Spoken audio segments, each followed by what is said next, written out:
وَثَمُودَ فَمَا أَبْقَى مَا يُبْقُونَ لَهُ بَاقِيًا. The public would have not left any part of him standing. So this is, Wallahi, وَشَرُّ الْبَلِيَّةِ مَا يُضْحِكُ, as the Arabs say. The worst tragedy is the one that makes you laugh. He would have gone from Imam Syed al-Khoei to Dhal Mudil. To Dhal Mudil and Imam al-Dalala. There are other sources, Sunni and Shia alike, where this narrative of the incident of the door is mentioned. Syed Khoei has looked into all of that. And after looking into all of that, if there existed even one Sahih chain, Syed Khoei would be mentioning it here. You've just basically concluded that what you've just, even though you went through Syed Khoei's al-Bahath, if someone still tries to argue, no, you didn't understand Khoei, and Khoei wasn't trying to say that, here you go, his students agreeing with exactly what we just said.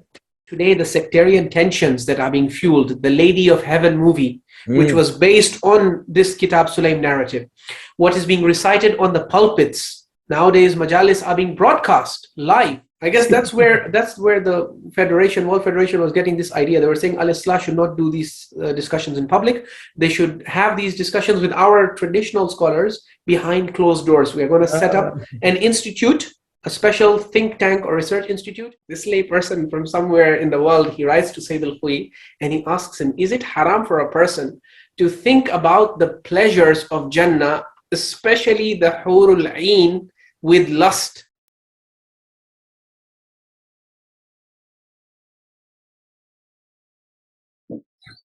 Assalamu alaikum wa rahmatullahi wa barakatuhu. Respected viewers, brothers and sisters, our elders, youngers, thank you for joining us again today. We are here in part 3 of our Kitab Sulaym series. MashaAllah, we've had 2 previous videos on this issue, quite research based. There's still a lot to kind of cover. Today we have got with us again our respected and a noble guest, Dr. Syed Ali Hur, Puri, Allah preserve him. Assalamu alaikum, Syed. Wa alaikum assalam wa rahmatullahi wa barakatuhu. Thank you so much, Syed, again for joining us. I really appreciate your time. How are you, Syed? Alhamdulillah, it's always a pleasure to be with you and to engage in these enlightening discussions. MashaAllah, Syed. We have had 2 amazing sessions with you. We've covered a lot of ground, a lot of groundbreaking stuff.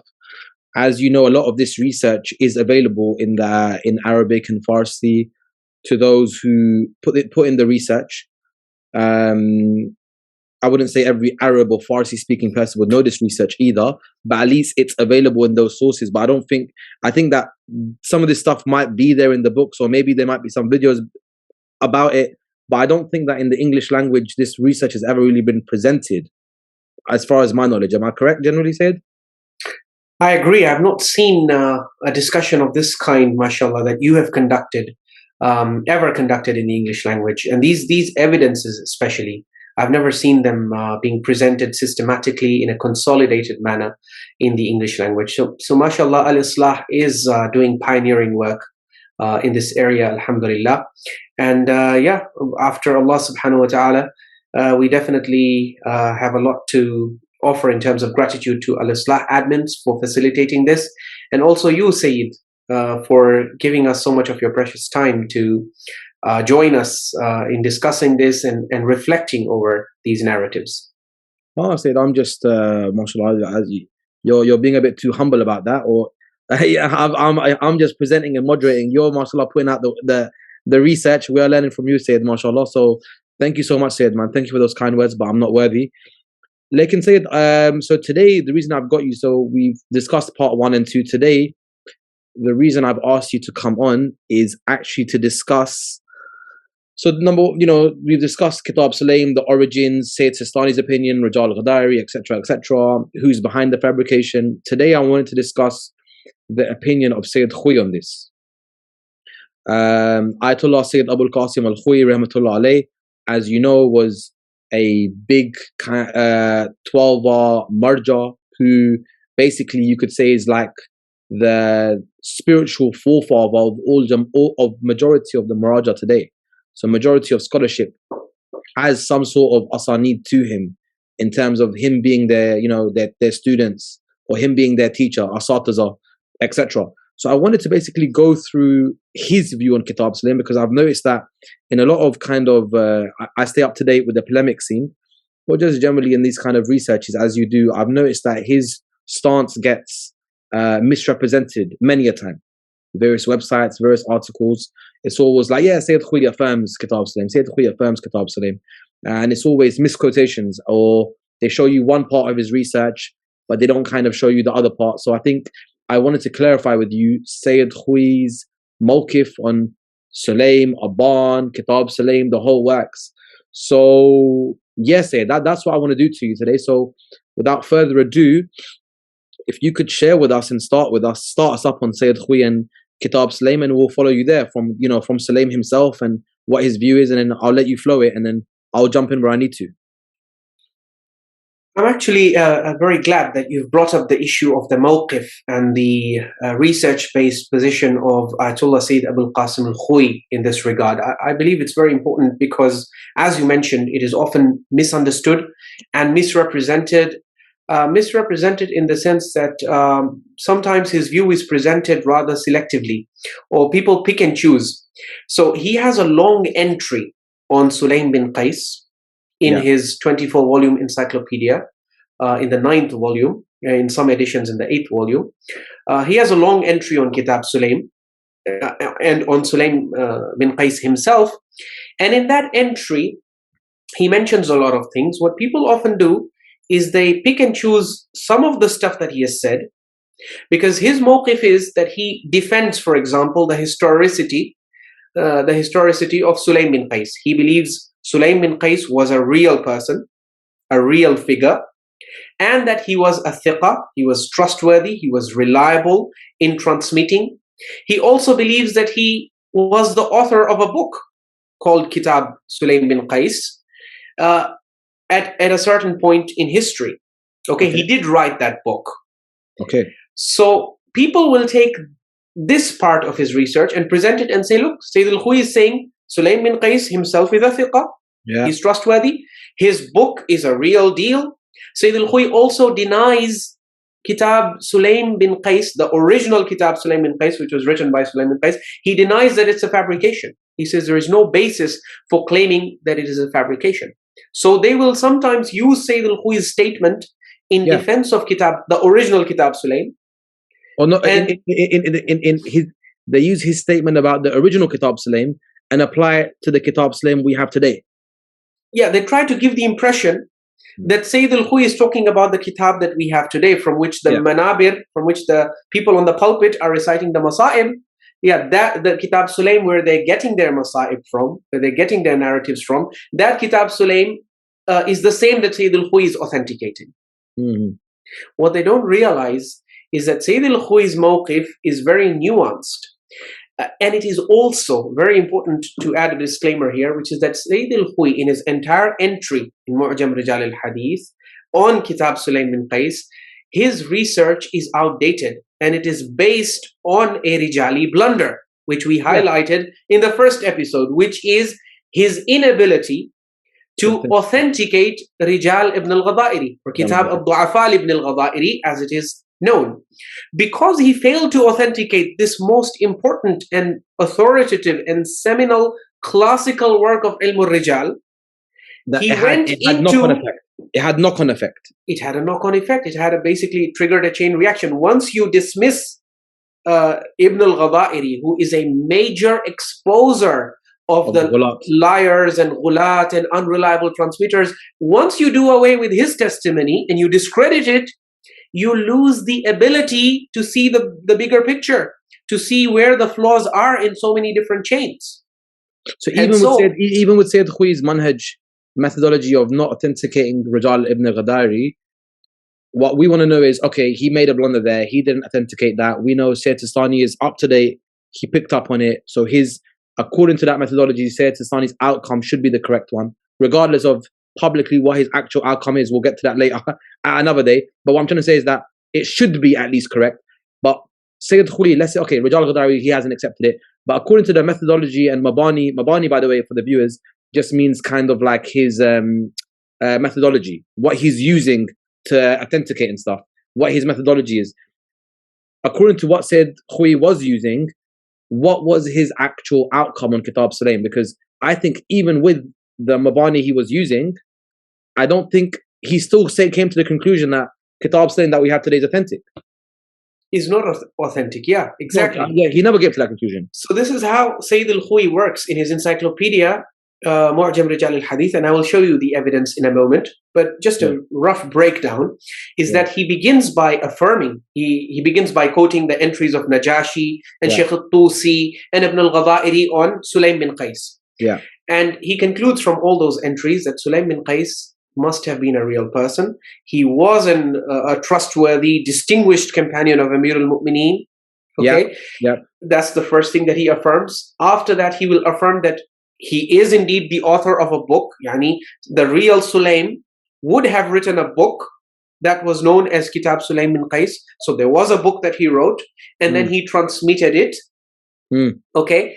Then he says, yes, but he transmitted it to Aban bin Abi Ayyash, who has been discredited by Ibn al-Ghadairi, but Syed al-Khoei doesn't accept the testimony of Ibn al-Ghadairi because he's unable to authenticate it.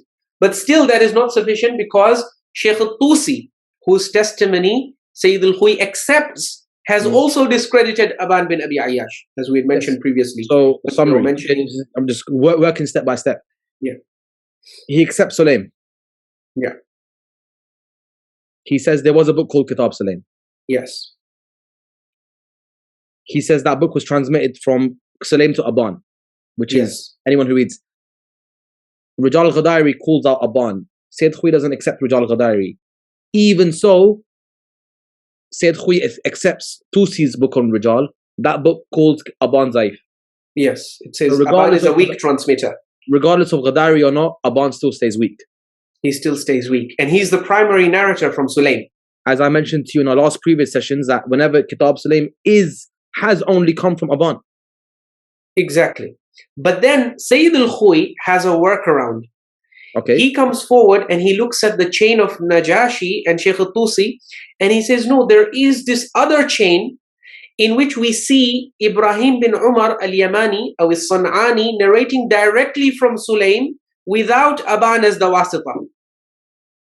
Okay, so he says that obviously the book that we have of Kitab Sulaym today, all of them, the books that we have today mention that Aban was given this book only, but you're saying actually, Syed Khoei saying that maybe there was a book that mentions that, you know, it was narrated from Sulaym directly to, what was the narrator's name? Ibrahim bin Umar al-Yamani. Yes, Yamani. It went directly from him all the way to Sulaym without Aban. In the middle. And that was also one version. So, because when Najashi mentions his chain, and Sheikh al-Tusi also, when they mention one chain that goes to Sulaym without Aban in it. Aban is the problem narrator, yeah? Yes. Who has been discredited by Sheikh al-Tusi. So there's one chain that's going without Aban. That's going without Aban. In that chain, the one narrating from Sulaym bin Qays is Ibrahim ibn Umar al-San'ani. Okay. And the Yemeni. Well, you're going to tell me this, if he's reliable or not, because I know, but go on. Right. So Ibrahim bin Umar al-San'ani has been discredited by Ibn al-Ghadairi. Which Syed Khoei doesn't accept that book. Which Syed al-Khoei doesn't accept. And on top of that... Like he should have. He should have, yes. According to Syed Sistani, who corrected him and said, hold on, you're wrong here. Exactly. But Syed al-Khoei he didn't have the evidence at that time. He was unable to authenticate Ibn al-Ghadairi. So he has to dismiss and ignore Ibn al-Ghadairi's warning that, look, not only Aban is discredited and weak, but even Ibrahim bin Umar al-San'ani is weak. However, it's not just that. And Najashi authenticates Ibrahim bin Umar al-San'ani. Okay. And Najashi is considered to be the ultimate expert and authority in Rijal by Syed al-Khoei. Because he doesn't accept Ghadairi, so he gives Najashi Fawqiyah, yeah. Yes, whereas Sayyid Sistani would give Ibn al-Ghadairi Fawqiyah over Najashi, yeah. Yeah. So he says, we are going to accept the testimony of Najashi that Ibrahim bin Umar al-San'ani is reliable. Yeah, fine. Makes sense. And Ibrahim bin Umar al-San'ani is narrating directly from Sulaym, who is himself reliable. Yeah, so they got out of the Aban issue, fine. So the problem with the upper chain is solved. Talk about, I want the chain underneath. Don't hide that part. Show me the chain underneath. Yes. But this is what they will hide from you. Yeah, Is that after Syed Khoei admits that the upper chain problems can be solved, he now starts to trace the chain that goes, that has Ibrahim bin Umar as-San'ani narrating directly from Sulaim. He starts going down that chain until he hits a narrator called Muhammad ibn Ali as-Sayrafi Abu Sumayna. Yeah. Abu Sumayna, this narrator has been universally and unanimously discredited by all the major classical authorities of Rijal who have spoken about him. So Ibn al-Ghadairi, obviously. Ibn al-Ghadairi is always on point. He's always on point, we know. He's always on point in such matters. But Najashi has discredited him. Sheikh al-Tusi has discredited him. Basically, anyone who knew Ilm al-Rijal in the classical period knew that Abu Sumayna, Muhammad ibn Ali as-Sayrafi, was a kadhab, was a notorious liar. He's not just a weak transmitter who has got memory problems or is not very good at transmitting. He's a known specialist liar and fabricator. So the fact that he's coming in the chain to this book automatically destroys it. And it destroys this route, but it automatically tells you that if he's in a route, you should be questioning other routes as well. Why is he? Yeah, he could have invented the upper route. Yeah, you need to be looking at it. Okay, very good. He's a master of chain invention as well. Yeah. He's like a specialist fabricator, a kadhab, as he's called.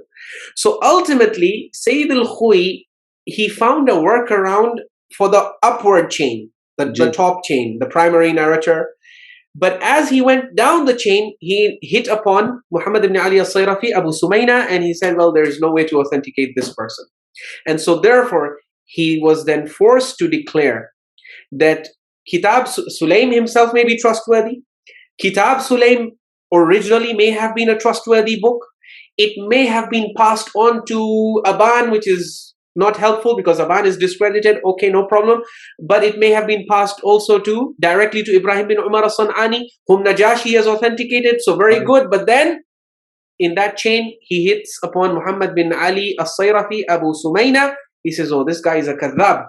He destroys the chain. He destroys the credibility of the chain. So an-natija, Syed Khoei says, we do not have any authentic chain connecting us to Sulaym bin Qays, or even to Ibrahim bin Umar as-San'ani, and other or to Aban bin Abi Ayyash. And other chains that go to Aban's weak. So regardless, no matter which angle you use, it all comes out, you can't establish it. You can't establish it. I'm mentioning this because only recently, I heard there was this video clip of a Maulana sitting on the mimbar in one of our major centers in the West. And he was saying, Sulaym bin Qays is very distinguished. He is trustworthy. He is authentic. He is reliable. This and that. And by the way, by the way, about Sulaym, the tawthiq that they bring for Sulaym, even that is a bit like, what? Don't they only bring some sort of tawthiq from? Isn't it Barqi's Rijal? Yeah, Rijal al-Barqi. He says he was right. That's it, isn't it? Yeah. And even the tawthiq there is a type of madha. It's more of a praise than a tawthiq. Praise. Yeah, he doesn't say he's a thiqa. He says min al-awliya min ashabi amir al-mu'minin. So he's among the awliya. Even when you're saying Sulaym's thiqa, where you're giving them some leeway there, because the truth is, if I was hardcore with you, I could have stopped you and said, hold on, how is he thiqa? That's just some madha, praise in our Rijal doesn't give you thiqa status. Yeah, definitely. That's actually the mabna of Syed Khoei. And Syed Khoei that's his own mabna. So if Syed Khoei has called Sulaym thiqa, that's another discussion. How? Exactly. Yeah, but Syed Khoei in this case is happy to accept al-Barqi's testimony that because he's among the awliya of the ashab of Amir al-Mu'mineen, he must be trustworthy. Yeah. Right. So no issue with that. Yeah, I'm just letting the viewers know that we're still giving you some leeway here, because in reality, I could have just cut that down. I could have just shut you down there. Yeah. If you're gonna be a very strict, no nonsense scholar of Rijal, and Rijal Barqi has issues with attribution in of itself. True, true, true. But Syed Khoei ignores all of that. He says, Leave that look, one. for us, yakfi. He says the testimony of Al-Barqi in Rijal Al-Barqi is sufficient. That's He fine. says he's from among the awliya, among the ashab of Amir al-Mu'mineen. We take that at face value and we move on. But what I'm saying is that I heard this Maulana sitting on the mimbar and saying to the public that, look, they try to create doubts that Kitab Sulaym is fabricated, and the Sulaim himself has been declared trustworthy. His book has also been, his book was famous, and his book was also, considered to be among the most reliable books, and this and that. What they don't tell you is that even as per Syed Khoei affirms that Sulaim himself was reliable. The book at the time it was written was reliable. Because I've seen them quote Khui, quoting Numani and stuff, saying that this book is the most reliable of us all. And okay, fine. So carry on. Yeah, go on. Yeah. So Nu'man is basically the akhbari manhaj. He's upon that akhbari mentality. He's not a critical, rijalist. Nu'man. He's the student of al-Kulaini. So. Okay. In any case, what they will do on the mimbar is they will highlight, see, Sulaim is trustworthy. And his book, at the time it was written, was trustworthy. But what they don't tell you is that even as per Syed Khoei, who accepts reliability of Sulaim and accepts that there was originally an authentic book that was written by Kitab Sulaym, what they don't tell you is that as this book started to be transmitted, it hit upon links in the chain that have been identified in our books of Rijal as known liars and gulat. And so once a good book falls into dirty hands, and then you get it from those dirty hands, it's no longer a clean book. So don't waste my time telling me how pure it was at the source. This is just like, someone trying to justify the Bible and saying, Prophet Isa... In my mind, Injil and Torah just literally came to my mind. It just came to my mind. Exactly. It's just like I sit on the mimbar and I start telling people, Prophet Isa alayhi salam, people, Allah has praised him in the Quran. وَجِيهًا فِي الدُّنْيَا وَالْآخِرَةِ وَمِنَ الْمُقَرَّبِينَ. And I use all of that to justify what is written in the Bible.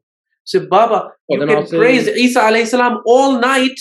It will not improve the authenticity of the Bible, because in between Isa and us, the people transmitting the Bible, added a lot of stuff to it. They took stuff out. Yeah, both. Yeah. Yeah, they took stuff out and they added stuff. They altered the book. Yeah. They altered the book. Tarif is corrupted. So don't give me all this how at the source the book was so pure and the narrator is so pure. Baba, it ultimately fell into really dirty hands, into the hands of people who have been identified as kazabin. So no matter how pure the book may have been at the source, now it is in a corrupted form. So all this time they waste talking about Sulaim and he's distinguished and his book used to be so authentic and this and that, all of that is useless, because at the end even Syed Khoei is concluding that when all is said and done, we don't have any authentic chain connecting us, linking us, or the scholars from whom we get Kitab Sulaym, such as Sheikh al-Tusi or Najashi or Kashi or even al-Nu'mani himself. We don't have any authentic chain connecting them to Sulaym bin Qays, much less us to Sulaym bin Qays. So do you have any... So I understand everything you're saying, but they're presenting Syed Khoei's mawqif like, or maybe doing some sort of tadlis, some sort of maybe deception, or actually I'll take that back. I don't really want to go into intentions, because some people haven't even done the bahath. They haven't even studied. They just get told it and they present it as the problem is. But what I want to say, Syed, is that they're presenting Syed Khoei basically saying this book's reliable, this and that, and we're like, yeah, he did say that, because he accepts the book and he accepts Sulaim, etc. And that's his research. Doesn't mean that that's every Shia muhakkik's research. That's his research. But where do you have it, Syed, that Syed Khoei, apart from he says that there's no authentic chains, which hopefully you can show now, if you can, if you've got that ready, if not, you can show it next time. Do you have anything from Syed Khoei where he actually says that the Kitab Sulaym that we have today is not the same Kitab Sulaym that we had then? Right, inshallah, I will show you this. But I'm very keen that our audience understands this very key point, is that just because, for example, when you think of Syed Khoei's mawqif and his position on Kitab Sulaym, I want you to understand what your own position is as a Muslim on the Holy Bible of the Jews and the Christians. Okay? So even if you ask me, for example, the primary personality in, for example, the New Testament is Isa alayhi salam. Was he a trustworthy messenger of God? 100%. Okay?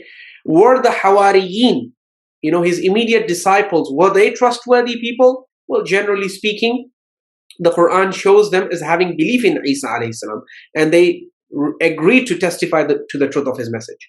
But then, just because I affirm that Isa alayhi salam himself is a trustworthy messenger of God, and that he did originally bring a book, Injil, which was a divine revelation from Allah subhanahu wa ta'ala, just because I affirm these two things doesn't give you the right to go around telling people that Syed Ali Hur believes in the authenticity of this New Testament Bible that we have in our laps and in our libraries today.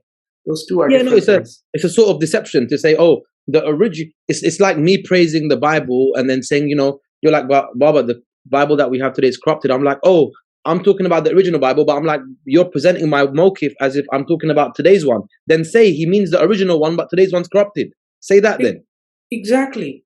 And so Syed Khoei is affirming that the actual book, Kitab Sulaym, that would have been written in the time of Sulaim, that book would have been authentic. Just as we would say today that the Injil that Allah revealed on Prophet Isa alayhi salam, that was 100% absolute haqq and nur.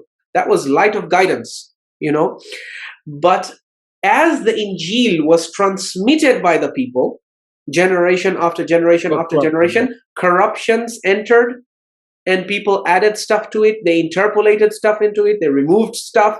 And so the Injil in its present form, what people call today the New Testament, some of the greatest Christian scholars themselves have exposed it as being a book that was written by human beings, and that has nothing to do with the original revelation, except that it quotes parts of that original revelation. Yeah, so the duplicity, the deception, Sayyid Raza, the deception is just like I come to you in this interview and I say, Sayyid Raza, tell me, what do you say about Isa alayhi salam? What is your mawqif? Was he trustworthy? Was he not? You say he was trustworthy. Okay, the original Injil that Allah revealed, was it mu'tabar? Was 100%. It reliable or not? 100%. 100%. Then I go and tell the public that Sayyid Raza, you see this New Testament that we have today, Sayyid Raza has authenticated it. I'll say no. Isa is... I'll say no. I wasn't saying that one. I was saying the original one. Exactly. So this is the game. So they're misrepresenting Syed Khoei.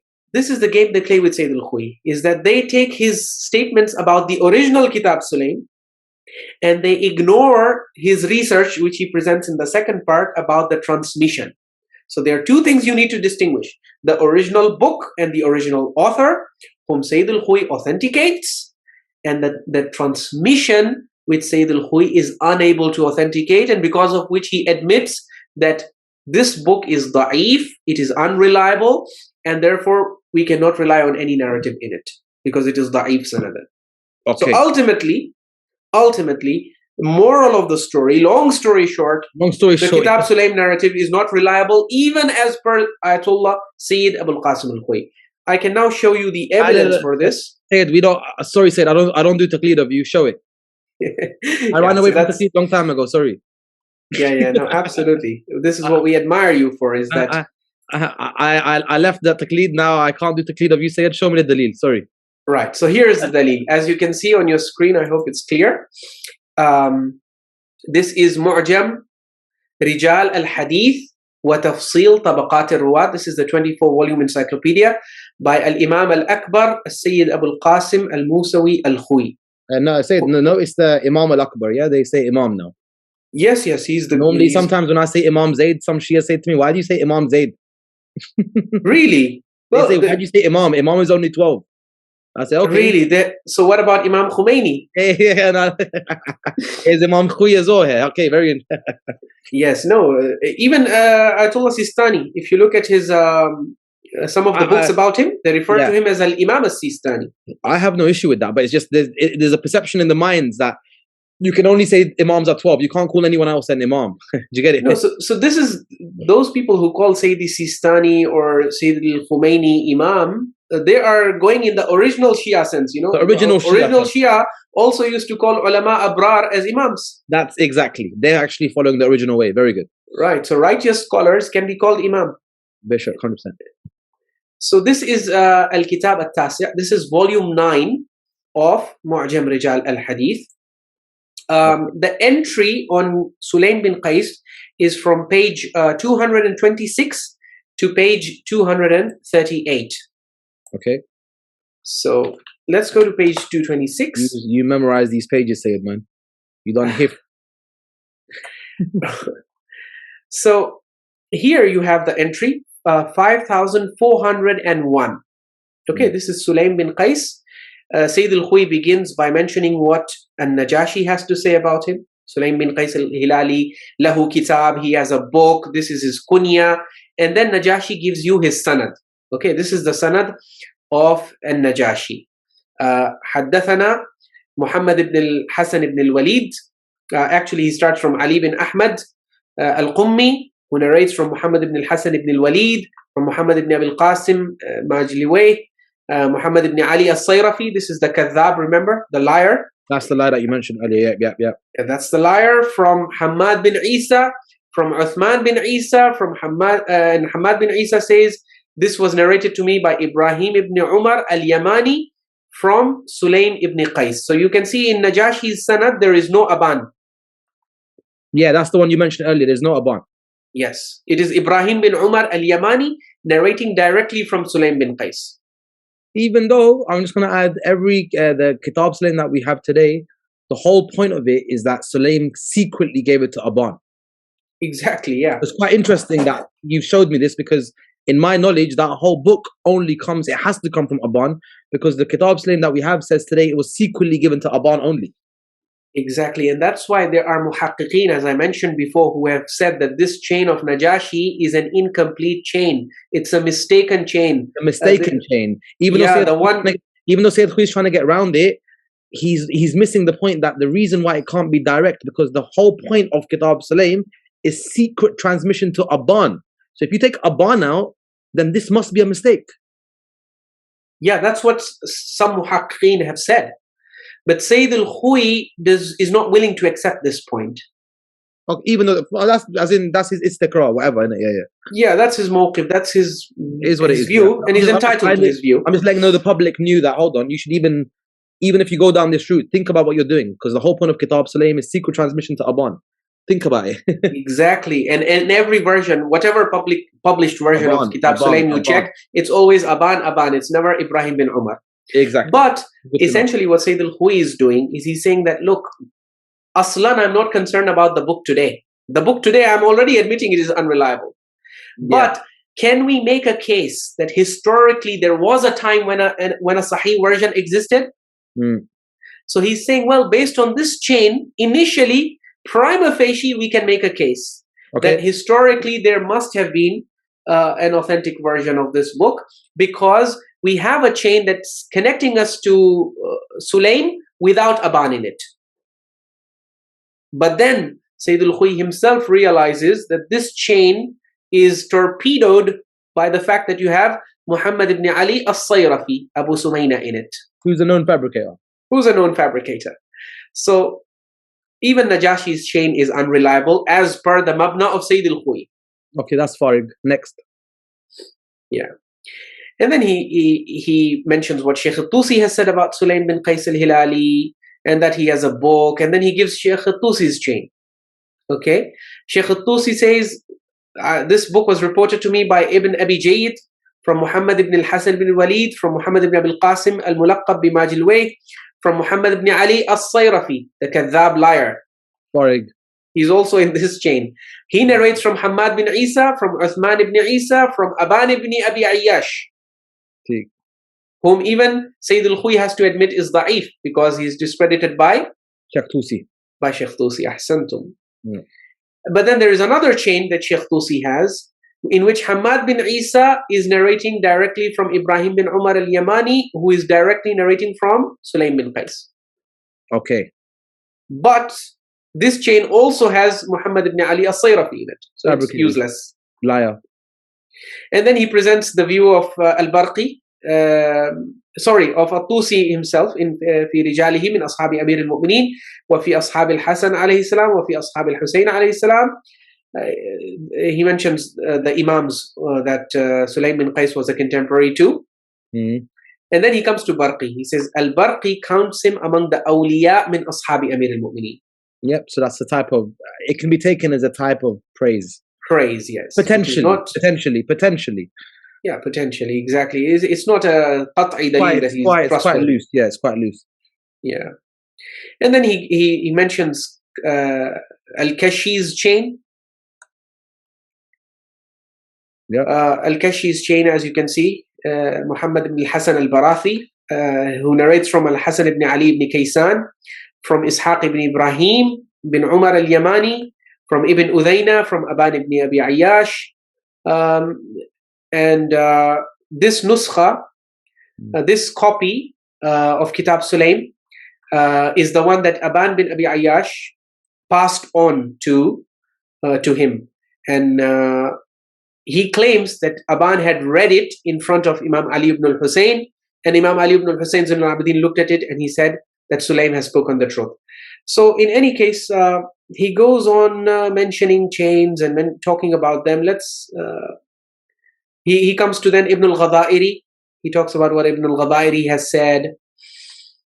Yeah. And then he mentions what Sheikh al-Mufid has said in Tasheeh al-I'tiqad, how he has discredited Kitab Sulaym. Syed Khoei is moving proper muhakkik mode. Yes, he's going step by step. He's moving proper muhakkik mode, yeah. Yeah. I'm not going into reading the places where he's quoting other scholars. Yeah, we care about his outcome. Yeah, because we have already presented those. We've covered that anyway, yeah. He's quoting Ibn al-Ghadairi. We have already quoted Ibn al-Ghadairi. We don't need to repeat. He's quoted Sheikh al-Mufid. We've already quoted Sheikh al-Mufid, episode 1, right? We don't need to go back to that. He has quoted An-Nu'mani, okay? And we already pointed out that An-Nu'mani has a very favorable opinion of Kitab Sulaym, okay? He considers it to be aslun min akbari kutub al-usul allati rawaha ahlul ilm. It is one of the most important and the greatest books of usul that the Shia have, according to An-Nu'mani.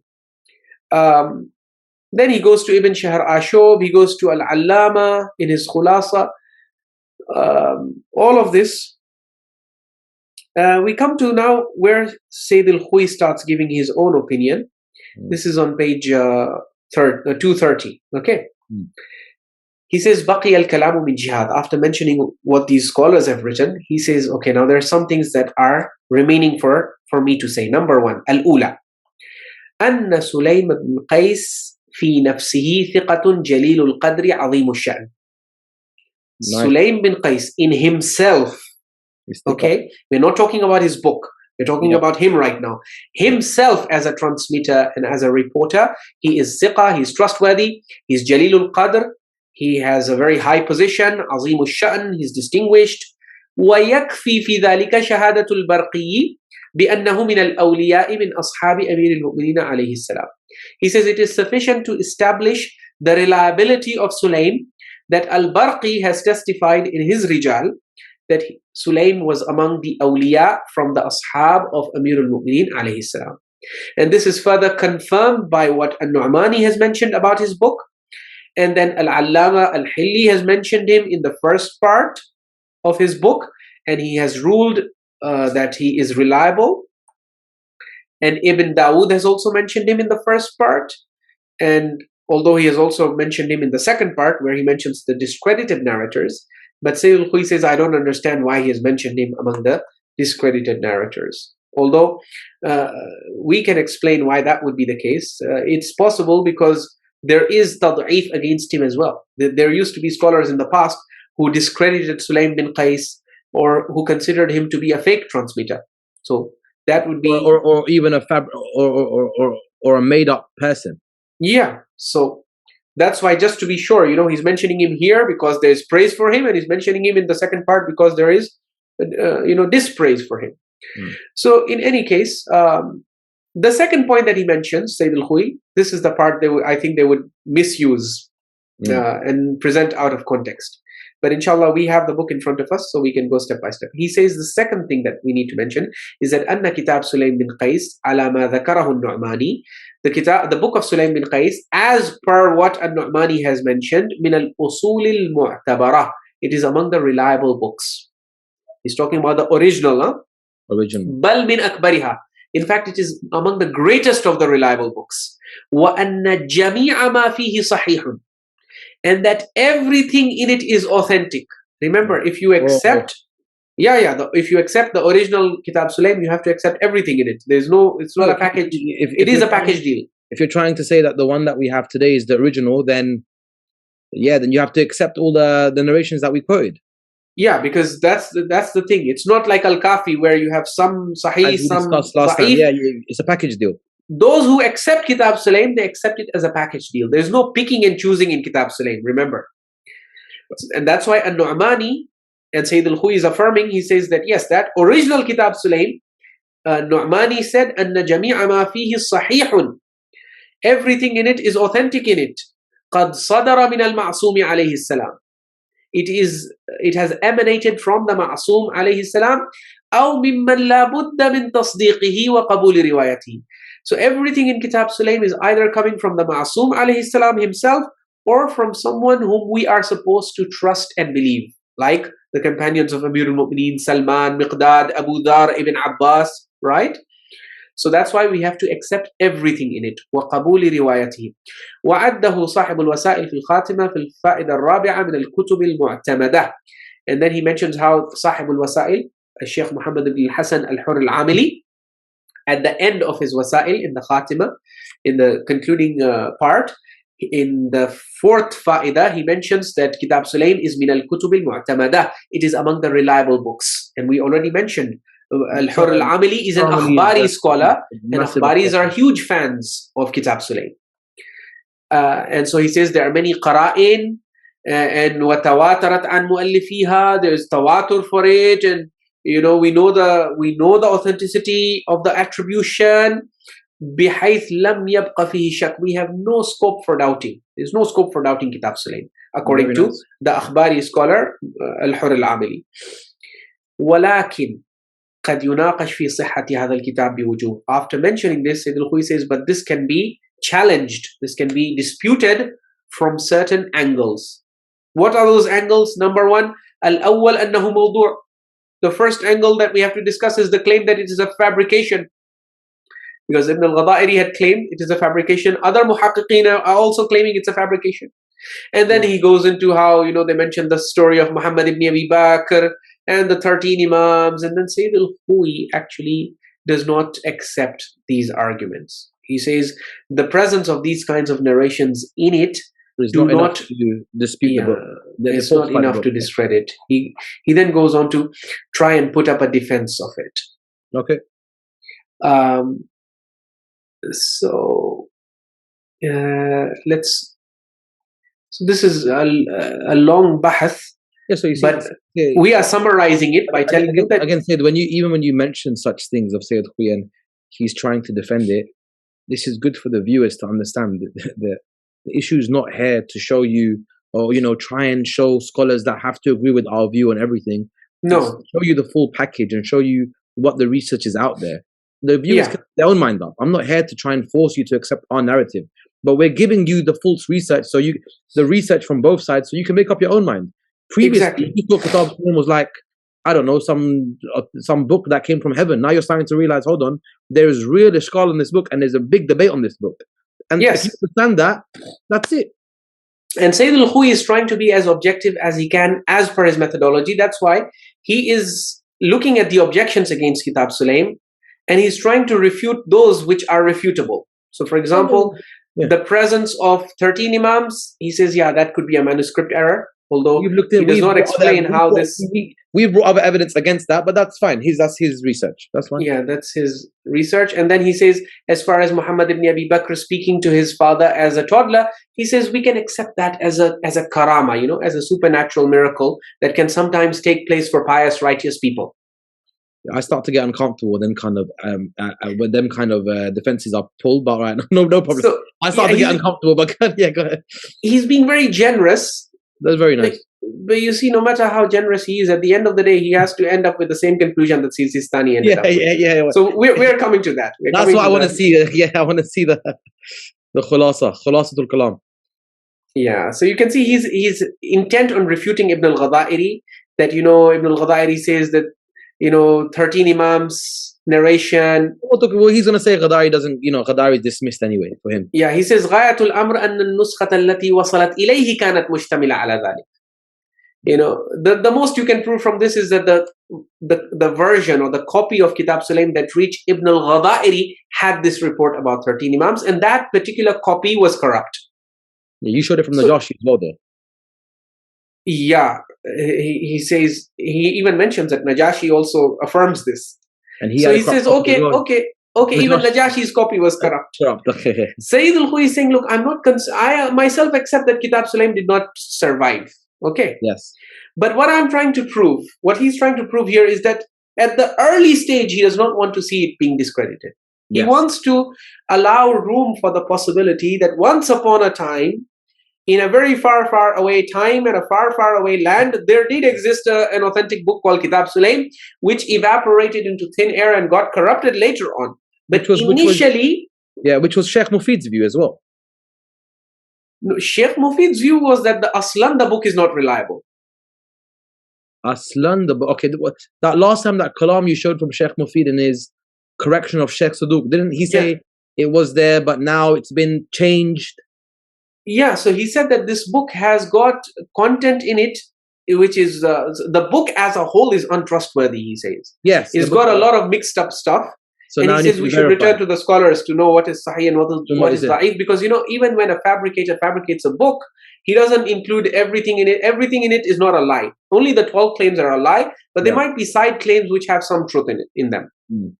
Right.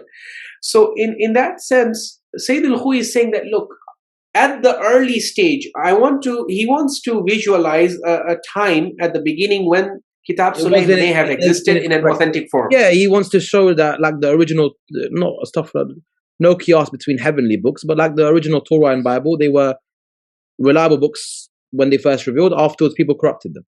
Exactly, which is different from what Ibn al-Ghadairi and Sayyid Sistani's Mabna would prove.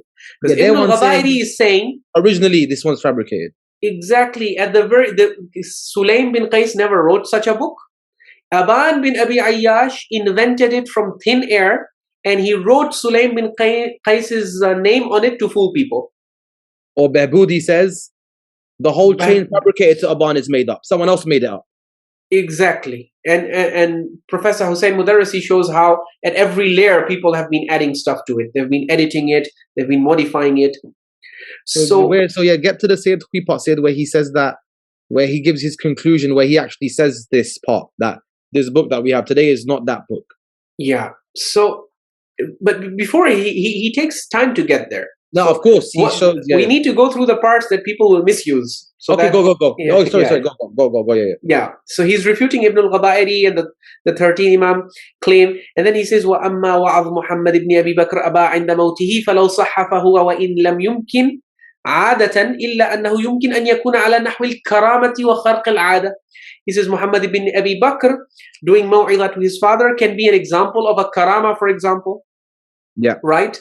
And then, see, this is the important part that they will misuse. They will say, وَعَلَى ذَلِكَ فَلَا وَجْهَ لِدَعْوَى وَضْعِ كِتَابِ سُلَيْمِ بْنِ قَيْس أَصْلًا.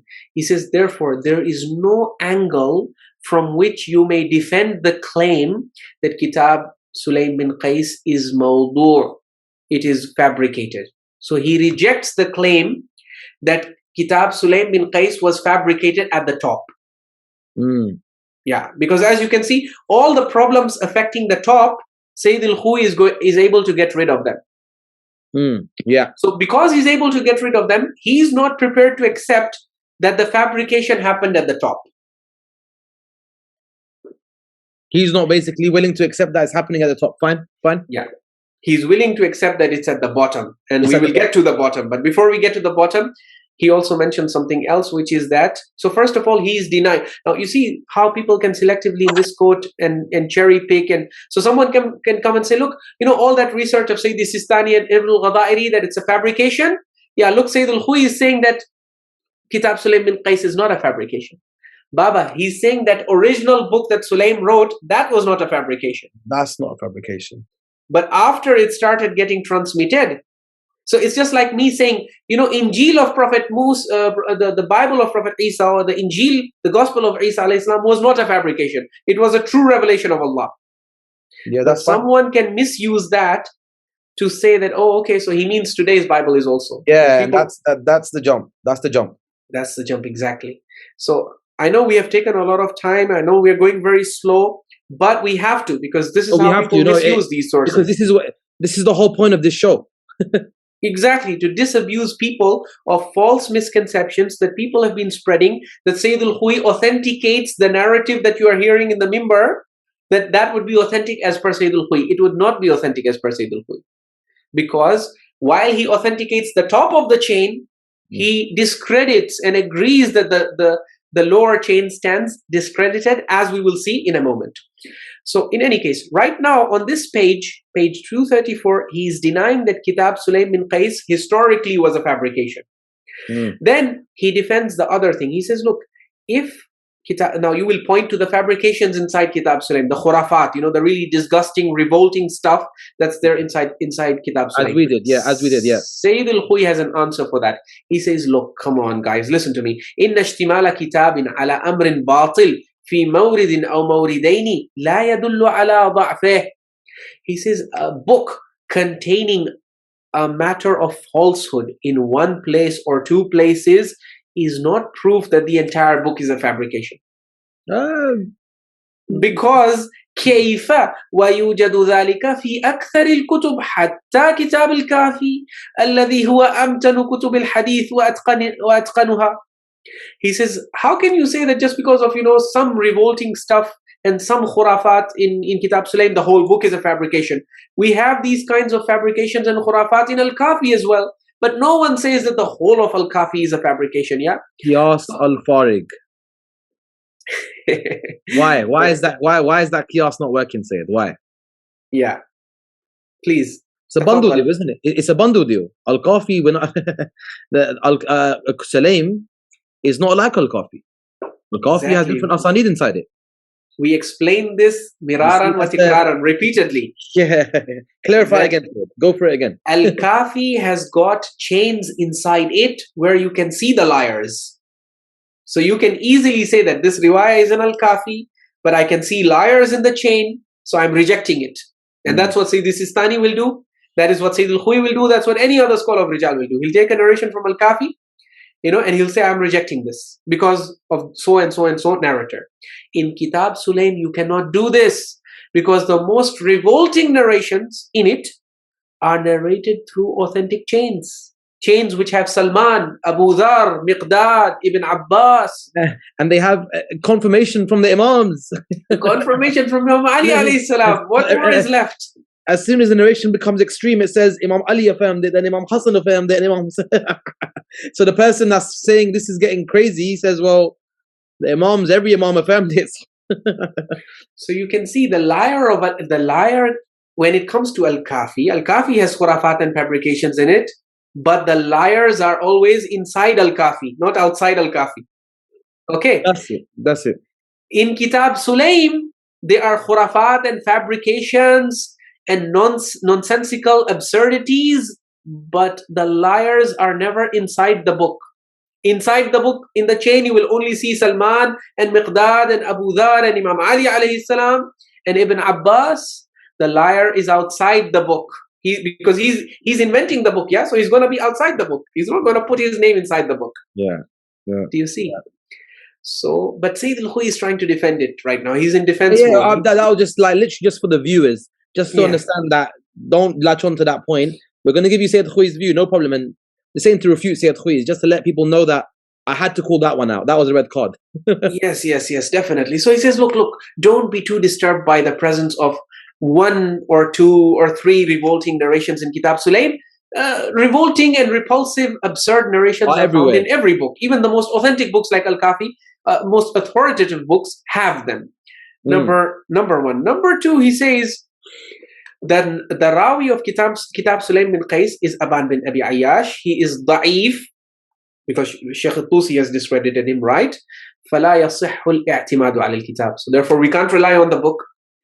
بل قد مر عن العقيقي أنه لم يروي عن سليم بن قيس غير أبان بن أبي عياش. See, this is what you were saying, Sayyid Raza, that there were muhaqqiqeen like al-Aqiqi who have claimed that no one has narrated from Sulaym bin Qays other than Aban bin Abi Ayyash.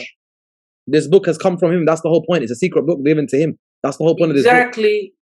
But then Syed Khoei is not prepared to accept this. Fair He enough, says, fair enough. وَالْجَوَابُ عَنْ ذَلِكَ أَنَّ مَا ذَكَرَهُ الْعَقِيقِ بَاطِلٌ جَزْمًا. He says, he considers what Al-Aqiqi is claiming to be batil. He says it's definitely false. Because Sulaim, there are reports in Al-Kafi, for example, as well as in other books that have been reported from Sulaim through other narrators different from Aban. Yeah. So that means Sulaim didn't have only one student. He had other students as well, and they could have been narrating from him as well. No problem. And then he says, well, but what about Ibn al-Ghadairi? Ibn al-Ghadairi says that Kitab Sulaym has not been narrated by anyone other than Aban. Rijal Ghadari is unproven. That's the jawab, right? Is it proven, number one? And number two, he says this is contradicted by what An-Najashi and Al-Sheikh Tusi have mentioned in their chain. Because in their chain, Ibrahim bin Umar as-San'ani is narrating directly from Sulaym. Yeah, he's going directly to Sulaim without Aban, true. Yes, so he says that means Sulaym bin Qays transmitted this book to other than Aban as well. Yeah, as in that Syed Khoei's istidlal based on that one chain. Yeah, even though that chain, as you know, is in itself, it could very well be an invention of chain of Sayrafi. Maybe Sayrafi saw that, Aban has been exposed, so let us invent a new chain for it that doesn't go through Aban. And the fact that that has without Aban, it should tell you maybe there's some foul play there, because the whole point of, again, it's circular, because we're saying that the whole book comes from Aban. The fact that you've got a chain without Aban, you've got fabricating the chain, you should be able to connect the dots there. Exactly. The point is, it's getting really dodgy stuff. It's getting dodgy now. Yeah. It's getting dodgy, yeah. He comes to the Al-Wajh al-Thalis, the third angle. He says the Rawi of Kitab Sulaym bin Qays is Aban bin Abi Ayyash, and he is da'if. Yeah. And Ibrahim bin Umar as-San'ani has been discredited by Ibn al-Ghadairi, the other Rawi. Yeah, if you bypass Aban, you're still stuck with Ibrahim bin Umar, who has been discredited by Ibn al-Ghadairi. So therefore, we cannot rely on Kitab Sulaym bin Qays. That's the argument. Syed Khoei says no. The jawab is Ibrahim bin Umar wathaqahu al-Najashi. Ibrahim bin Umar as-San'ani has been authenticated by Najashi. As you highlighted in the beginning, yeah. And so he says we cannot use the discrediting of Ibn al-Ghadairi. We cannot give it preference to the authentication of al-Najashi. Because according to Khui, Ghadairi's book's not proven. Exactly. Does he say that? He says that Najashi's giving fawqiyah, or does he say why? Or he just says that's it?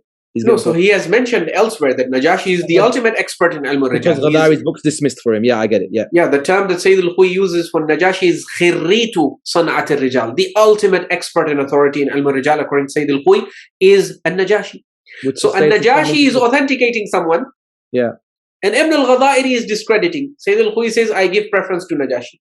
Yeah, but not only does he give preference, he gives preference because he doesn't believe Rijal Ghadairi's book that we have today is actually Rijal Ghadairi's book. Exactly. He didn't have evidence for that. If he had seen the evidence of Sayyid Sistani, he would have to change his mawqif. I understand. Yeah. But then, after saying that, look, Ibrahim bin Umar is not an issue, because even if Ibn al-Ghadairi has discredited him, we can authenticate him via Najashi's testimony. Yeah. But then listen to this now. Now you're coming to the main part. This they will not present. هذا والصحيح أنه لا طريق لنا إلى كتاب سليم بن قيس المروي بطريق حماد بن عيسى عن إبراهيم بن عمر عنه، وذلك فإن في الطريق محمد بن علي الصيرفي أبا سمينة وهو ضعيف كذاب. He says, but the reality, but هذا والصحيح, he says the actual reality and the actual authentic fact is that despite all of this, despite our ability to find a chain that bypasses Aban and goes directly through Ibrahim bin Umar, despite our ability to authenticate Ibrahim bin Umar via Najashi and dismissing the testimony of Ibn al-Ghadairi against him, despite all of this, we still don't have any valid path or tariq or chain to Kitab Sulaym. La tariqa lana ila Kitab Sulaym bin Qays. We don't have any path to the book of Sulaym bin Qays, al-Marwi bi tariqi Hammad bin Isa, which has been reported by the chain that goes through Hammad bin Isa, an Ibrahim ibn Umar, anhu, that goes through Hammad bin Isa, through Ibrahim bin Umar, through Sulaym, Why? Because وَذَلِكَ فَإِنَّ فِي الطَّرِيقِ مُحَمَّدَ بْنَ عَلِيِّ الصَّيْرَفِي. Because in this path, the path that bypasses Aban and goes straight to Ibrahim bin Umar, in this path, in this chain, you have Muhammad ibn Ali al-Sayrafi, Aba Sumaynata, وَهُوَ ضَعِيفٌ كَذَّابٌ. He is a weak and liar narrator. He's a weak narrator and a serial liar. A very dangerous and notorious liar. And so because of his presence, the chain gets cancelled. So the natija is that we can affirm that yes, before the book reached Muhammad ibn Ali al-Sayrafi, and in the time of Sulaim, in the time of Ibrahim ibn Umar, in the time of Hamad bin Isa, the book may have been in authentic form. But as soon as it fell into the hands, the dirty, mendacious hands of Muhammad ibn Ali al-Sayrafi, Abu Sumayna, the Kadhab, the book lost its credibility and reliability, because we don't know what Miraj Masala this person added, or even if he exchanged the whole book and added a new book in its place, we don't know what happens. Once it goes into his dirty hands, the book loses its credibility completely. Then he says, after that, so he says that قد عرفت أن للشيخ إلى كتاب سليم طريقين. You should know that Shaykh al-Tusi has two chains that he offers to the book of Sulaim. In one of them, it is Hamad bin Isa from Uthman bin Isa from Aban bin Abi Ayyash from Sulaim. And in the second one, it is Hamad bin Isa from Ibrahim ibn Umar al-Yamani from Sulaim. Okay, and both of these are weak. Because of Aban. He says both of them are weak, Yeah, because of Muhammad ibn Ali al-Sayrafi. Sayrafi is still in those chains, Yes, he's in the chains. وَأَمَّا النَّجَاشِي, and yes, also because of Aban, because he's been discredited by Shaykh Tusi. So upward and downward. Upward and downward now, But أَمَّا النَّجَاشِي فَالظَّاهِرْ أَنَّ فِي عِبَارَتِهِ سَقْطًا وَجُمْلَةً. And so then he talks about the problems in the sanad of Najashi. And ultimately, even Najashi's sanad is of no value, because it has Muhammad ibn Ali al-Sayrafi in it, the Kadhab. Okay. So then after this, he comes to the claim of the muhaqqiqeen, who have expressed astonishment at how Ibrahim bin Umar as-San'ani al-Yamani can narrate directly from Sulaim. So he says, ثم إن بعض أهل الفن قد استغرب رواية إبراهيم بن عمر عن سليم بلا واسطة. There are people of the field of Rijal who have expressed surprise and astonishment at how Ibrahim bin Umar can narrate directly from Sulaym bin Qays without any intermediary. وَاسْتَظْهَرَ سُقُوطَ الْوَاسِطَةِ. And they have concluded that there must be a missing link between Ibrahim bin Umar and Sulaim, who is obviously Aban. Right? So they say that the correct chain is that Ibrahim is narrating from Ibn Udayna, from Aban, from Sulaim. Which is, But Syed Khoei does not accept this. He says, هذا الاستغراب غريب. He says, I am amazed at those who are amazed at this. Because إن رواية إبراهيم بن عمر عن سليم مع الواسطة أحيانا لا ينافي روايته عنه كتابه بلا واسطة. He says, just because Ibrahim bin Umar, and a lot of the times he narrates from Sulaim with an intermediary, doesn't mean he can't narrate without an intermediary, because Ibrahim bin Umar was among the companions of Imam al-Baqir alayhi salam. So it is possible for him to narrate from Sulaim without any intermediary, because Sulaim was a contemporary. And so he is not convinced by this argument. He goes on to elaborate it. Then he further wants to refute Sulaym bin Qays. He wants to refute Ibn al-Ghadairi, which is not an issue ultimately. This is not based Ibn al-Ghadairi, even if you remove him. It doesn't make any difference, because the issues are with the downward chain, right? Now you come to the conclusion, which he delivers on page 237, after going through the entire discussion. What is the hasil? What is the natija? The fruit of his research. What's the thamara? The samara is this. He's very clear. What kayfama kan. He says, no matter what you argue and no matter what the case be, the reality is فطريق الشيخ إلى كتاب سليم بن قيس بكلا سنديه ضعيف. the path, the chain of Sheikh al-Tusi to the book of Sulaym bin Qays with both of its chains is da'if. It is weak and unreliable. وَلَا أَقَلَّ مِنْ جِهَةِ مُحَمَّدِ بْنِ عَلِيِّ الصَّيْرَفِيِّ أَبِي سُمَيْنَةَ. He says the least of the reasons that can be cited for both those paths being inauthentic and unreliable is the presence of a notorious liar like Muhammad ibn Ali as-Sayrafi Abi Sumayna in the chain. In the chain. If you permit me, Sayyid Rada, I want to, because we like to equip and empower our readers with because obviously all of this we're presenting in Arabic. You know, sometimes for those who want to do further reading, we can give them some good resources to read in the English language about this character, Muhammad ibn Ali as-Sayrafi. Yeah, go for it.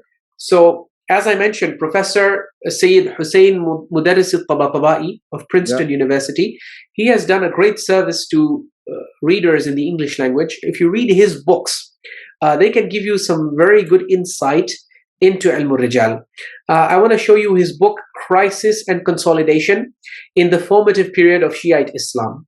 Okay, this is by Professor Hussein Mudarrisi.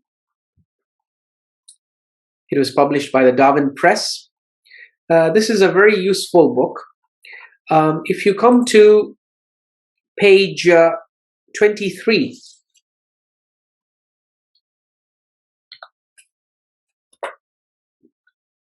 so basically, if he starts talking on page 22 about the gulat, and you know how in early Shiite biographical dictionaries, these gulat who split from the community and established their own heretical sects on the basis of their esoteric interpretations are sometimes distinguished by the term fasidul madhab or fasidul i'tiqad, of corrupt doctrine.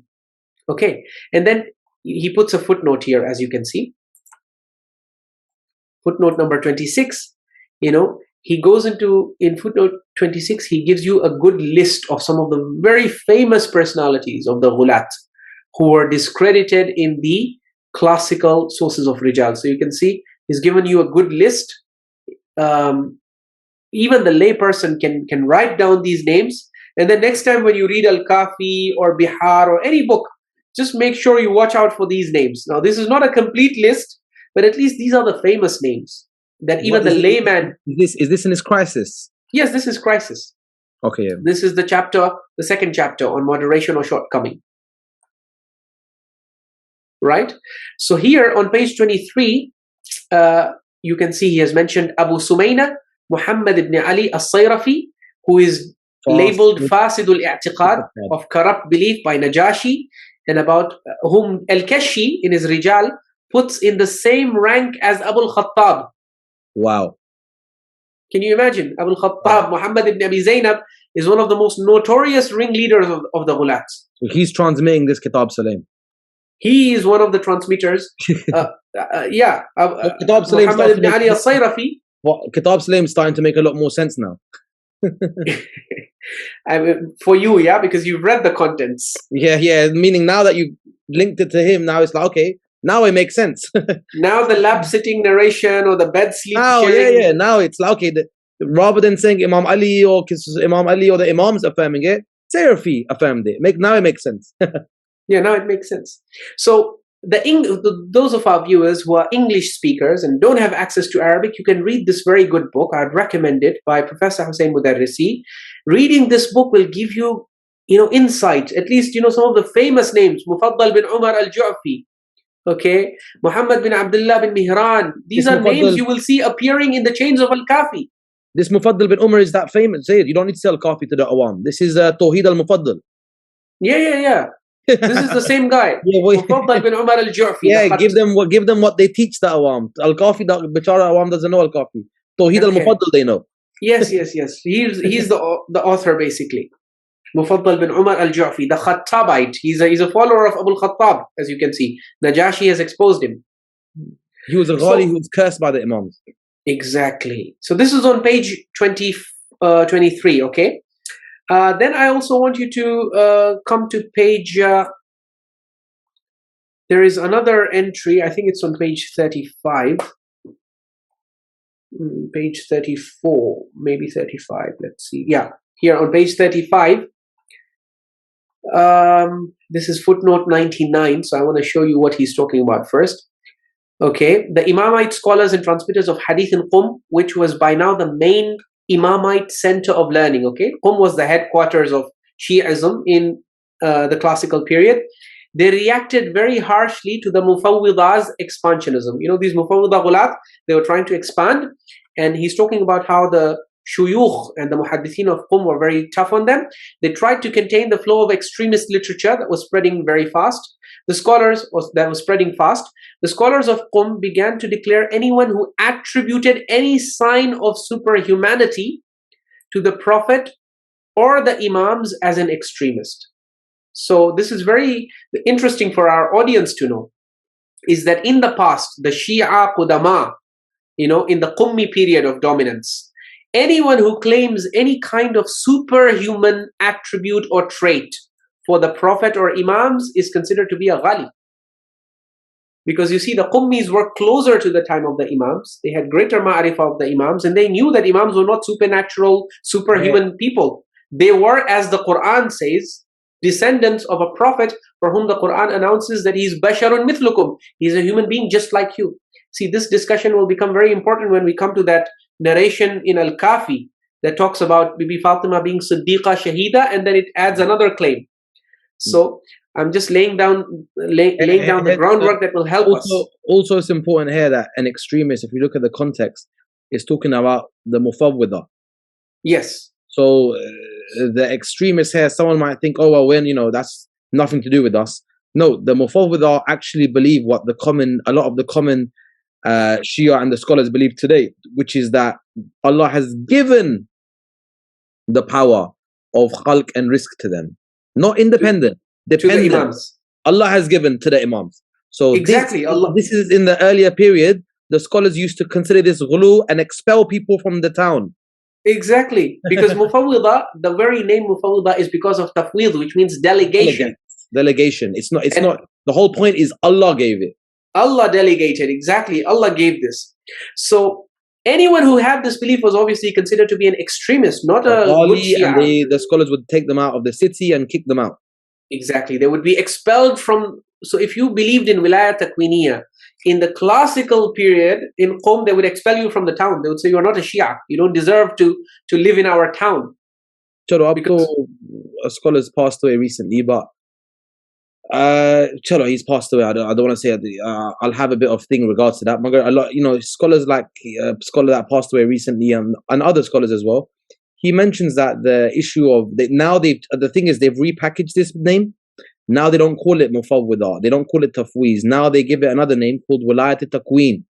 Exactly. So they've repackaged Mufawwida, Tafweez, by giving it a new name called Wilayat al-Takween. So then they say, no. Remember, batil is never given to you by giving you poison. It has to be repackaged. Exactly. They will take a bottle of potassium cyanide, remove the label, and label it like honey or water or milk, and then give it to the person. Yeah, so this is, I'm drinking Coke right now. It tastes nice, everything's good, but this is not good for me. But I know it's not good for me, but it's nice, it's tasty. That's the only example I can think right now. But obviously it's a bit of a bad example, but you get my point. Everything that's bad for you tastes good, it looks good, it feels good. So the concept of Mufawwida, now they've changed this name and they've called it Wilayat al-Takween. Exactly. It's the same thing. And Takween, Wilaya means authority, and Takween is what? Takween means creation. Yeah, right, create. The creation. Yes. And basically universal authority over functions like creation, sustenance, running the affairs of the universe. And the scholars, and one of the scholars who has passed away recently, they've got a fatwa that says that Wilayat al-Queen is the Ruriyat al-Madhab. Yes. It's a necessity of the Madhab to believe in. So look, back to Mamakani's statement, or we're going off topic, but nothing's off topic. Mamakani, what was considered ghulu and bid'ah, what was considered ghulu, is now considered the necessities of faith. That's an example. Mufawwida was considered ghulu. Here you go, here's the reference. Yes. Today our scholars are saying or some of the major scholars are saying, or one of the major scholars is saying, it's necessity of faith to be Shia. Exactly. And do you know, the interesting thing is Professor Syed Hussein Mudarris al-Tabatabai has exposed exactly what you mentioned right now. Later on in this chapter, he goes on to expose how at-tafweed was changed and repackaged as wilayat taqwiniya. He actually mentions that towards the end of this chapter. Dr. Mudarris, he said, I'm all good then. That's it, all done. Right. So he then points out how Allah preserves scholars like Dr. Mudarris who speak the truth. Ameen, ameen. He then goes on to point out how many of the transmitters of hadith were banished from Qum for transmitting reports that contained that genre of material during the first half of the 3rd and 9th century. Then he puts a footnote. If we started doing that, then there would be no one on the member. If we started banishing people, then the member. Yeah, for narrating tafweed and wilayat taqwiniya and ghulu narrative, yeah, they would expel you from Qum. The classical Qummis were no nonsense people. 21st century freedom at the moment. Lucky they weren't alive at this time. Exactly. Well, today, if you preach against this, they might banish you. Yeah, today it's the flip. Yeah, Mama Kani said it. It's flipped. It is flipped, exactly. So, in any case, after mentioning that there were narrators and transmitters of hadith who were banished and expelled from Qum for transmitting ghulu and fabricating reports that support ghulu, he puts a footnote. Yeah, number 99. Come to number 99. He gives you a list of transmitters who were expelled from the city of Qum. And this is mentioned in the classical books of Rijal. Abu Samaina, I see that name. Yeah, there you go. That's the friend of our traditional. I see our friend Sahal bin Ziyad in there as well. Sahal bin Ziyad is there. Abu Sumayna, Muhammad ibn Ali al-Qurashi, al-Sayrafi is also there. Ibn al-Ghadairi mentions this. Najashi mentions. They both mention that he was expelled from the city of Qum. He was expelled from the city of Qum. Here's something interesting, Syed. Abu Sumayna al-Sayrafi was expelled. Okay, he was expelled. We've got that statement there. Go down a little bit. Ahmed bin Muhammad, go to there. Just mention this part. It's very interesting for the viewers. Yes. Read that part. Ahmad ibn Muhammad ibn Khalid al-Barqi, the author of Kitab al-Muhasin, was also expelled from the town because he was not careful and he quoted inauthentic material. You see, here's what's interesting is he was expelled. He was just not careful and he quoted some of incorrect ghulu material, not necessarily believed in it. Yeah, so there were narrators like Abu Sumayna. Get out. See, there were narrators like Abu Sumayna who were expelled because it became famous that they were fabricators. Ahmad ibn Muhammad ibn Khalid al-Barqi is not a fabricator. He was simply not careful and he was taking stuff from unreliable narrators who had transmitted ghulu. And then they kicked him out as well. They kicked him out as well. And then obviously later on they said Sheikh Ahmad ibn Muhammad ibn Isa regretted the fact that he had been so harsh, just for, taking stuff from unreliable narrators. So then he did ruju and he apologized to Ahmad ibn Muhammad ibn Khalid al-Barqi and he brought him back to him. So it shows but still it raises a question mark. It raises a red flag. You have to be careful with Ahmad ibn Muhammad ibn Khalid al-Barqi. You will see him narrating a lot. Even, in narrations that are presented from the mimbar. By this standard, then Kulaini would have been kicked out because Kulaini's narrated lots of madness. But if this is the standard, did you get it? Yeah. True. So lucky he was not at that place at that time. basically that's it just shows you how strict it was. And today, things are getting narrated left, right, center. Exactly. But in any case, our point was to show you that a key transmitter of Kitab Sulayn bin Qays, who is found in the chain of Najashi, who is found in both of the chains of Sheikh al-Tusi, is Abu Sumayna, Muhammad ibn Ali al-Qurashi, al-Sayrafi, Abu Sumayna. This guy was expelled from the city of Qum because of being a serial liar and a specialist fabricator of ahadith against the Ahlul Bayt, alayhim afdal salati wassalam. No, very nice. And so we can also, if you want, we can go to, if there was time, I would show you what the other scholars also have said about Muhammad ibn Ali al-Sayrafi, but in any case, maybe some other opportunity. Yeah, that should suffice for everyone to know, okay, fine, you've kind of, everyone knows, definitely. So the important thing Syed is Khoei. Back to Syed at Khoei. back to Syed Al-Khoei, the important thing is at the end of his entire discussion. See, after this, there is no further discussion. He's just going to start mentioning how and where Sulaim appears in the chain, who he narrates from, who is narrating from him. Okay, so it's end of discussion basically at this point. So And then he goes to the next entry. But the last thing that he says before giving you, those the different occurrences of Sulaym bin Qays in the riwayat, the last statement, which they don't share usually, those who want to misrepresent the position and mawqif of Syed Khoei, is this one: وَكَيْفَ مَا كَانَ فَطَرِيقُ الشَّيْخِ إِلَى كِتَابِ سُلَيْمِ بِنْ قَيْسٍ بِكِلَا سَنَدَيْهِ ضَعِيفٌ. That both the chains of Shaykh al-Tusi to the book of Sulaym bin Qays, both the paths are da'if. وَلَا أَقَلْ مِنْ جِهَةِ مُحَمَّدِ ibn Ali al-Sayrafi. And the least of the reasons why both those chains are inauthentic and unreliable is because of the presence of Muhammad ibn Ali al-Sayrafi, Abu Sumayna. And this guy also is there in the chain of al-Najashi. So that chain is also inauthentic. And the chain of al-Nu'mani and others, that will be inauthentic because, the chains that don't have Muhammad ibn Ali al-Sayrafi, they end at Aban bin Abi Ayyash. And Aban bin Abi Ayyash has been discredited by Shaykh Tusi, and Syed Khoei accepts that. Yes. So therefore, conclusion, natija is natija. that as per Syed Al-Khoei and as per his research-based view, even you can establish that historically speaking, during the time of Amir al-Mu'mineen and until the time of Imam Zain al-Abidin alayhi salam, Imam al-Baqir alayhi salam, there was a real person called Sulaym bin Qays. He did author a real book called Kitab Sulaym. The book initially was transmitted by people whom we can authenticate, but eventually down the line, when we get to the downward chains, it fell into the hands of corrupt, well-known fabricators and liars, because of whom the chain got corrupted, the book itself got corrupted, and therefore the Kitab Sulaym that you have in your lap or in your library today, from which the Ahlul Mimbar are reciting the Masa'ib, that Kitab Sulaym is completely unreliable and completely inauthentic. And any narrative that you present from it, you now know where it is coming from. It is coming from people who were expelled from the city of Qum for being serial liars. Okay, so to one point here, you've said broken that down very nicely in detail. You've done a good exhaustive bahath. You've gone through Syed Khoei's research from the beginning to the end. I like that, and it's good for the viewers to see as well, because the thing is, Syed, where when you have conviction and you have truth, we don't need to misquote people or show you partial things. That's for the other side to do. We're here to show you the full picture. And when the full picture is shown, people can make their own mind up. We're not here to show half truths. We're here to show you the full truth.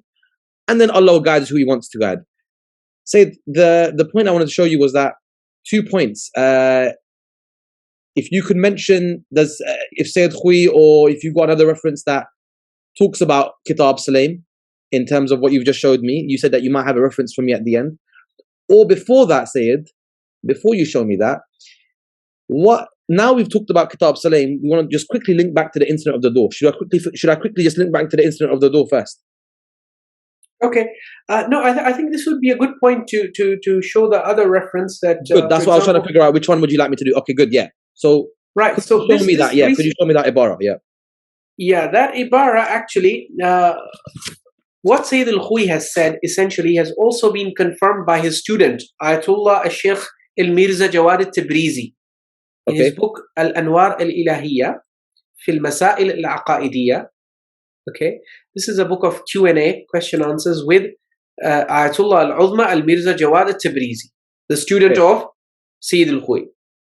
This book has been published by Dar as-Siddiqa Shahida Salamullahi alayha from Qum, okay, and it is the 4th edition, published in 1425.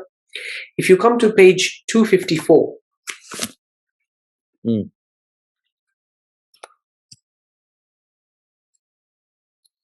he's asked a question about Kitab Sulayn bin Qays. I hope you can see this on the screen. Ma ra'yukum fi kitabi Sulaym ibn Qays? The student of Ayatollah Sayyid Abul Qasim al-Khoei Ayatollah Al-Mirza Jawad al-Tabrizi is being asked, what is your opinion about Kitab Sulayn bin Qays? He responds, Bismihi ta'ala, Kitab Sulaym bin Qays kitabun mu'tabar, ولكن لم يثبت أن الكتاب المتداول بين أيدينا هو نفس ذلك الكتاب والله العالم. He says, look, Kitab Sulaym bin Qays in itself is an authentic and reliable book. Yani, the original historical book that was written by Sulaym bin Qays, that is mu'tabar, that is reliable. وَلَكِنْ لَمْ يَثْبُتْ, but it has not been established, it has not been proven that أَنَّ الْكِتَابَ الْمُتَدَاوَل, that the book that is currently in circulation, the book that is in currency right now, that's being published, that's being distributed, that's being bought and sold, that book which is in our hands, huwa nafsu dhalika al-kitab, that book that we have today is the same book which Sulaym bin Qays wrote. Yeah, so in essence, whose opinion is this? This is the opinion of Ayatollah al-Sheikh al-Mirza Jawad al-Tabrizi, who's Syed Khoei's student. Yes, as I showed you, he's basically doing this, giving you the same opinion as basically Syed Khoei. Exactly. Syed al-Khoei is saying that historically there used to be a Kitab Mu'tabar, an authentic and reliable book that used to be called Kitab Sulaym. But because it was not transmitted reliably, the book that has reached us today, we have no guarantee. In fact, we have lots of reasons to doubt the authenticity of this book. And in fact, we have evidence that it is not the same book that was originally written and authored by Sulaym bin Qays.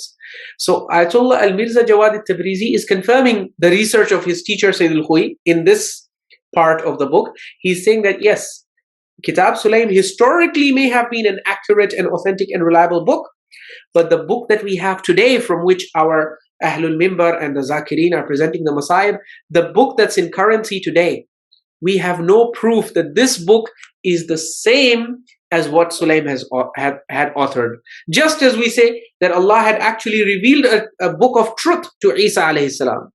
But we have no proof that the Bible that we have today is that same book that Allah revealed to Isa alayhi salam. In fact, we have a ton of evidence indicating that it is not the same book. Okay, so he's basically said, Sheikh Jawad Tabrizi's basically affirmed that mawqif, and that mawqif is also his mawqif, and that's basically, he affirms the mawqif of Syed Khoei basically. Exactly. In this book, Al-Anwar Al-Ilahiyya fil Masail Al-Aqaidiyya, Ayatollah Al-Uzma Al-Mirza Jawad al-Tabrizi. Very nice. So that was the perfect point that you brought that in. Perfect, Syed. So now, thank you, Syed, so much for that. Thank you so much for that. You've concluded that Kitab Sulaym. I think the ishkal on Syed Khoei now, and kind of the misrepresenting of Syed Khoei has been demolished. I think that issue's been demolished. Nicely said. Thank you for that. Shake hands. I appreciate that. Now, the next thing I want you to do, Syed, before we sign off on this issue, is this kitab, as you know, the whole reason that our scholarship and these kind of member Mulvis and a lot of these scholars want to push Kitab Sulaym is naturally, like I say, this book is a disgraceful book if you read it, but they want to produce the narrative of Sayyid Azhar al-Shahada. So they pretty much push this kind of book only for this narrative. They don't care about the rest of the book, let's be honest. So if that's Syed Khoei's mawqif on that book, Kitab Sulaym, shouldn't that be Syed Khoei's mawqif that the incident of Sayyid Azhar al-Shahada is fabricated? Shouldn't his view be that, okay, well, this book's not established for me, he's looked at everything else, it should be that actually this incident has no asl and it's a fabrication. So is this what Syed Khoei says publicly as well about that incident?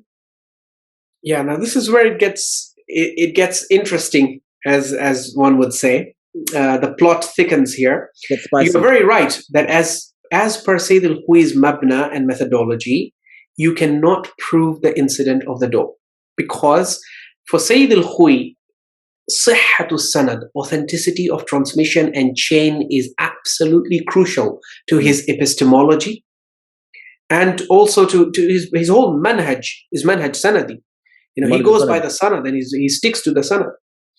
So as per his manhaj and as per his mabani, his principles and his methodology and approach, Kitab Sulaym as a whole is unreliable.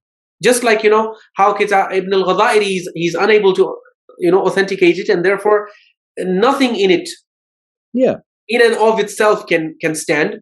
In the same way, Kitab Sulaym, he's saying that aslan, nothing in it can be authenticated because the chain got corrupted down the line.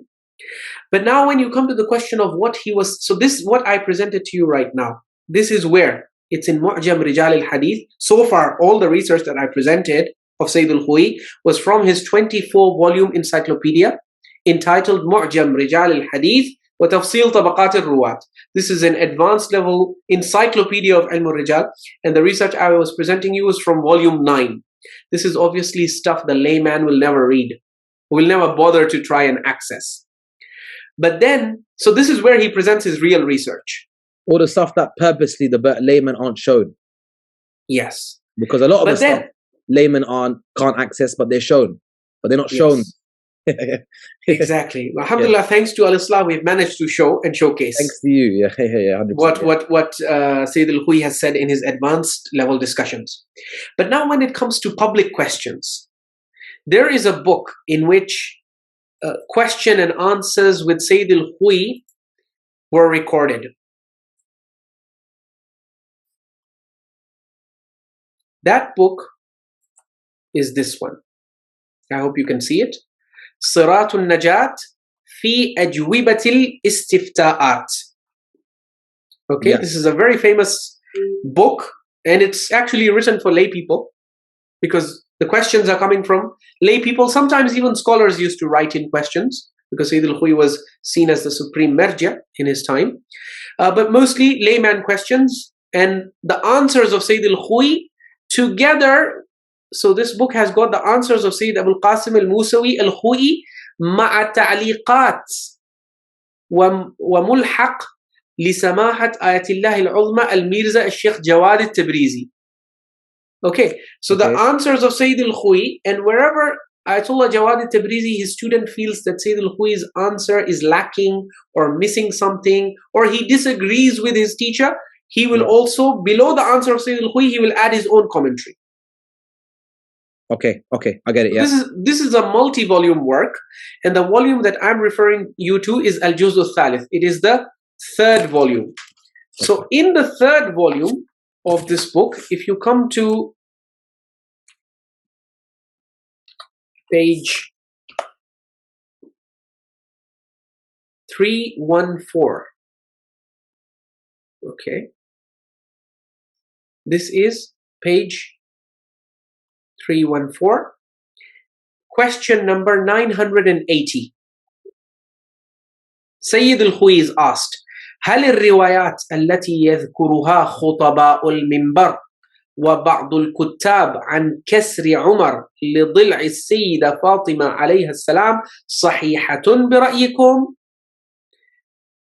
Are the narrations which the khutaba of the minbar, which the orators and the zakirin and the people who sit on the pulpit, they mention certain narrations from the minbar, and not just them, but also some of the writers, ba'dul kuttab, some of the writers also, they mention these narrations in their books.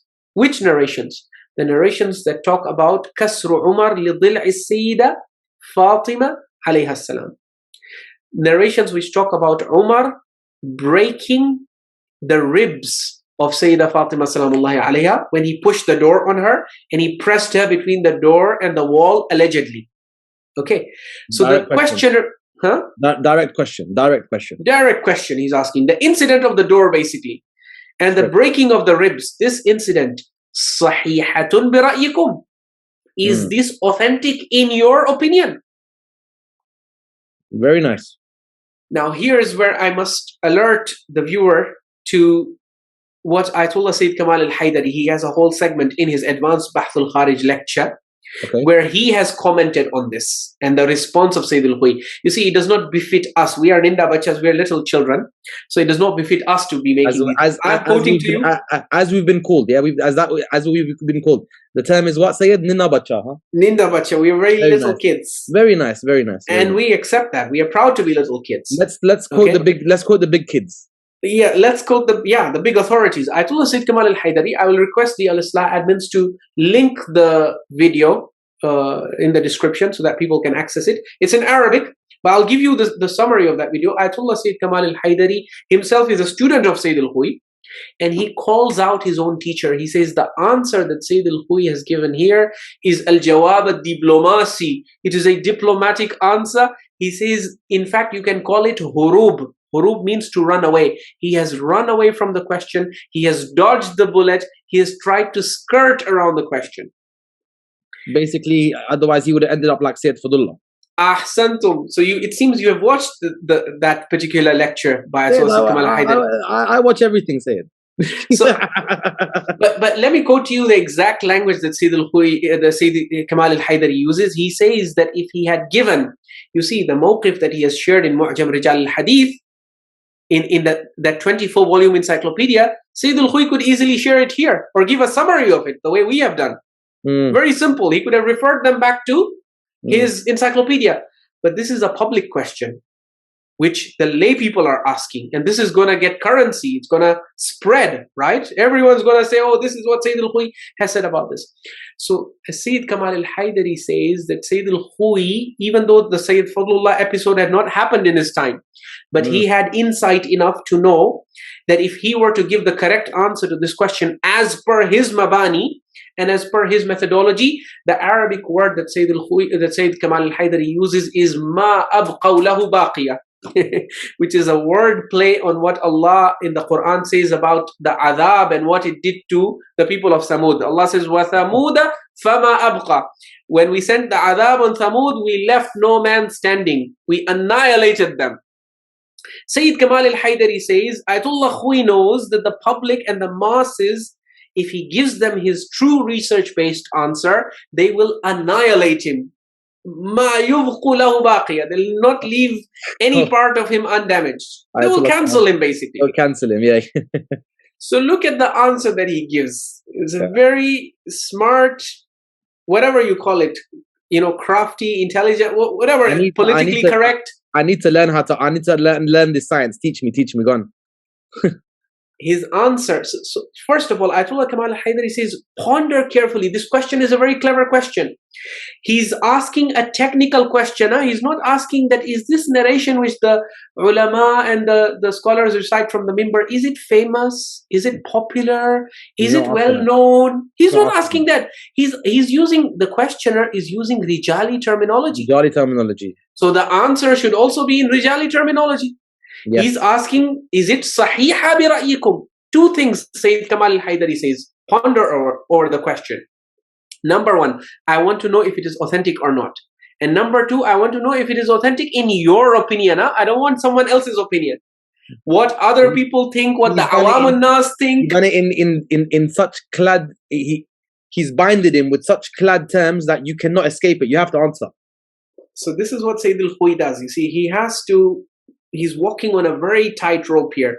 So he answers with an answer that can easily deceive and confuse the masses. That's why we will break it down for you in light of what Ayatollah Sayyid Kamal al-Haidari, who is his own student, has said, and also what Syed Khoei has said in his other advanced level bahth. But first, let me mention the answer. He says that this whole episode about Umar breaking the rib of Sayyidah Fatima, instead of responding that yes, it is sahih, or it is da'if, or sahih, obviously he cannot say. As per his mabna, Kitab Sulaym is not sahih, right? Okay. So he can't say it is sahih, but if he says it is da'if, then the people of Samud, remember? فَمَا أَبْقَى. He will be destroyed.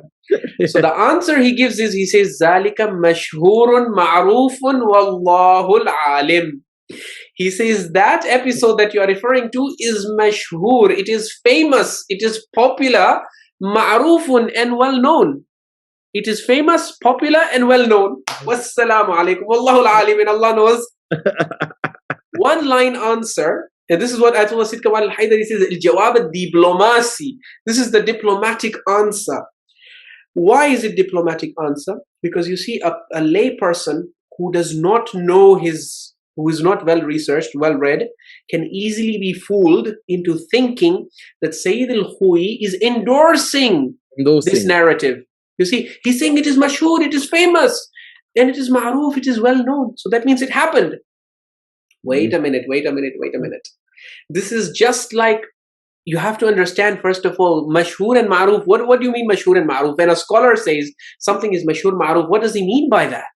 You see, it's just like, for example, Sayyid RAZA, let's say you had a daughter and you had been feeding her khurafat that there is a tooth fairy that comes and takes, when your teeth fall out, the tooth fairy comes and takes your teeth and puts, the money.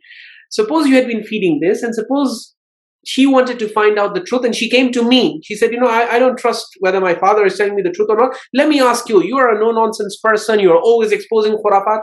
Please, Sayyidi, tell me, is my father telling me the truth? Is the tooth fairy a real entity? Or are they just using her to fool me? And she's so emotionally invested in this as well. Exactly. She's emotionally invested. I can see how she's going to be shattered. Fairy poster at home. My whole life revolves around that, by the way. Say that part as well. Yes. Thank you for completing the context and making the picture more complete. Yeah. So now, if I tell her that, Baba, this tooth fairy is khurafat, it is pure falsehood, it's lies. I'm surprised how your father is telling you this. If I tell her that, number one, first of all, I'm going to upset you. And let's say you are in the room and you are showing me eyes and saying, hey, don't answer that correctly. So there is, say, the Raza's sword is on my head. And on top of that, I can also see she's emotionally invested. So the best way to get out of this predicament is, I'll say, the tooth fairy. Instead of saying she's real, I'll say tooth fairy zalika mashhurun ma'ruf. No, tooth fairy is a very famous and popular and well-known entity. And I'm not lying. Baba, technically, none of that kalam is none of that is not true. Exactly. Tooth fairy, Baba. Our kids know about the tooth fairy. Everyone knows the tooth fairy. So when I say that the tooth fairy is ma'ruf, is well known. I'm not lying. And when I say she is mashhur, I'm also not lying, because tooth fairy is very popular. It's famous. Imagine even I know about her. it being famous, it being well known doesn't mean it's not true. Baba, tahrif is famous and well known. Okay. Does it mean he will authenticate the narrations about? Tell me today, who does not know about tahrif? Even Sunnis and Salafis know. What I meant was, doesn't mean it's true. So, but that's the part that the awam won't clock. Yeah. Exactly. No, when an alim says something is mashhur and ma'ruf, it is well known and popular. What do you mean well known and popular and famous? Baba, hadith of tahrif, 17,000 verses, the hadith in Al-Kafi, it is well known. Well known. Who among the scholars does not know this narration? Yeah. And it is also famous in the sense that people know that Al-Kafi has a narration claiming that there are 17,000 narrations. Even more famous is the mitlaq narration. The narration that Imam al-Hasan alayhi salam, wal-'iyadhu billah, was lambasted for being a serial divorcer by his own father, Imam Ali alayhi salam, on the mimbar of Kufa. This narration is also mashhur and ma'ruf. The fishy fish narration, that the earth is standing on the shoulders of an angel who himself is standing on the back of on the horns of a bull, which itself is on a rock, I don't know, on a whale. That is also mashhur and ma'ruf. Right? Pinocchio is mashhur and ma'ruf. Popeye the Sailor Man is mashhur and ma'ruf. Harry Potter is mashhur and ma'ruf. But does it mean these are real? They have any connection with reality? So it's basically double. Basically, this sounds like Toria, double speech. Exactly. Speech can be interpreted in two ways.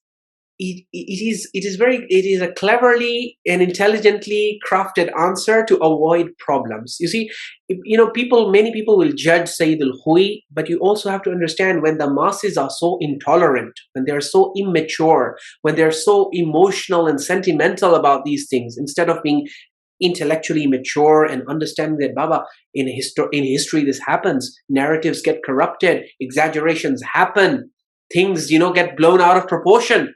Instead of understanding this, the awam and the masses are like so heavily invested in these bogus narratives that they just are not prepared to listen to any other research, no matter how evidence-based it is. Yeah, like what happens to us. What happens to us and what happened with Sayyid Fadlullah. Sayyid Fadlullah did not even reject. He simply said, I have certain questions. Yeah, he just done certain shock on a specific time, yeah. Yeah, he said, I just have certain reservations about how Imam Ali alayhi salam could have let this happen. And he got cancelled, and he got labeled Imam al-Dalala and Dal and Mudil and all of that. The irony is, this book that you're quoting from, This Sheikh Tabrizi's done this. This book is Sheikh Tabrizi, isn't it? No, so you can see Sheikh Tabrizi is silent. Normally, you see, for example, in this. No, because Sheikh Tabrizi is the one who labeled Fadullah as Dal Mudin. Exactly. I'm talking the irony. The irony. Yes, this was pointed out by Ayatollah Sayyid Kamal al-Haydari. The irony that here, when Syed Khoei is saying mashhur, so now I know many of the masses and the viewers, they'll be like, well, what do you mean, Sayyidina mashhur and ma'ruf? What if he means no? What if he's trying to endorse it? So that's the point. He said it in such a way that you can take it either way. That's the whole point. But actually, if you are a muhaqqiq, if you are familiar with the methodology of Syed Khoei, then Syed Khoei has actually exposed what mashhur and ma'ruf means in his parlance, in his language. In his parlay, that's not hujjah. Exactly. Where has he done that? Let me show you the book. This is this is actually, if you know his stuff, you're right. Show exactly. This is stuff the awam doesn't know. So you can see he has given an answer. This is the really clever thing. He has given an answer which will be interpreted differently by the Ami, by the ignorant person, and it's differently by the scholar. It's code word. Do you see? Yes, it's a very intelligent code. It's just like when I say that the tooth fairy is mashhur and ma'ruf, or Pinocchio is mashhur and ma'ruf, the little kid will be easily fooled. He'll say, see, Syed Ali Hur is affirming that Popeye the Sailor Man or Pinocchio or the tooth fairy is mashhur and ma'ruf, is well known, is famous, is popular. So that means Syed Ali Hur believes in it. But you, Sayyid Raza, because you know I'm a grown-up, you know more about me, you will be laughing at the kids. And you'll be like, yeah, they're foolish. They think that mashhur and ma'ruf in the language of Syed Ali Hur means that the tooth fairy or Pinocchio or whoever is established. He's a real figure. But I'll know also that the reason you said that is to keep both sides content, to keep the children happy, and actually say, that, in a sense, you haven't really negated it, but at the same time, keep the kid happy, but at the same time, not affirm it. So you've saved yourself and you've kept them happy. Exactly. But now to explain to the masses, because you see Pinocchio and Tooth Fairy, it's very clear. But for the masses, mashhur and ma'ruf may not be very clear. Yeah, I can imagine many people will be saying, well, this is an endorsement. He's saying that this narrative, the narration of Umar breaking the ribs of Sayyidah Zahra is famous and well known. That means it happened. Well, come to Mawsu'atul Imam al-Khoei. This is the Encyclopedia of Ayatollah Sayyid Abul Qasim al-Khoei. It's volume 47. Okay, if you can. This is the 50-volume encyclopedia of Sayyid al-Khoei. I have brought out volume 47 of it, and this is the scan. It's called Misbahul. It's called Sayyid. Sorry to cut you. It's called what engine it says? Ek ticket mein do maze. Go on, read it. That was my internal joke. Go on, read. Right. So, مصباح الأصول. Okay, this is تقريرا لأبحاث الأستاذ الأعظم سماحة آية الله العظمى السيد أبو القاسم الموسوي الخوي. Okay, so this is a taqreer. These are taqreerat. These are notes, detailed lecture notes that have been prepared of Ayatollah Sayyid Abul Qasim al-Khoei's advanced level lectures in Ilm al-Usul that he used to deliver in the Hawza Ilmiya of Najaf. And they have been composed and compiled by a Shaheed, a Sayyid Muhammad Surur al-Wa'id al-Husayni al-Bahsudi. Okay, and this has been published by Muassasatul Khoei al-Islamiyya, by the al-Khoei Islamic Foundation. Okay, it's the 47th volume. It was published in 2009. Okay, 1430 AH, and it's the 4th edition. Now, in this book, if you come to page 164. 164. Page 164, you have Al-Mabhath al-Rabi', the 4th discussion, which is Hujjiyatul Shuhra. What is the Hujjiyya? What is the validity? What is the probative value of Shuhra? If I say this narrative or this narration is mashhur, it is famous, it is popular. Which is the same word he used. Which is the same word he used for Sayyidah Zahra Shahada. Exactly. You can compare here. He's saying Zalika mashhurun. Okay. So I want to show you what Sayyid al-Khoei says, what he means when he says something is mashhur. Is something that is famous and popular considered to be hujjah, considered to be valid evidence by Syed Khoei or not? Syed Khoei has given away the answer himself in his advanced level Ilm al-Usul lectures. By the way, I forgot to show you one thing. These lectures, someone might say, well, they have been transcribed by one of his top students, but how do we know his student accurately recorded? Well, Syed Khoei actually went through these notes. He checked them. Wow. Oh, wow. Yes, he checked them. Wow. And he said that فَقَدْ قَرَّرَ أَبْحَاثًا الْأُصُولِيَّةَ وَاسْتَوْعَبَهَا عَنْ فَهْمٍ. He says, I am testifying here. This is a signed letter, document by Ayatollah Sayyid Abul Qasim al-Musawi al-Khui with his seal and with date in the year 1386. Okay, 10th of Shawwal, 1386, he signed it. And he says that I testify that our student, Al-Allama Al-Hujja Al-Haj Sayyid Surur Wa'id Al-Husayni Al-Bahsudi, has written these detailed notes of our advanced level Ilm al-Usul lectures.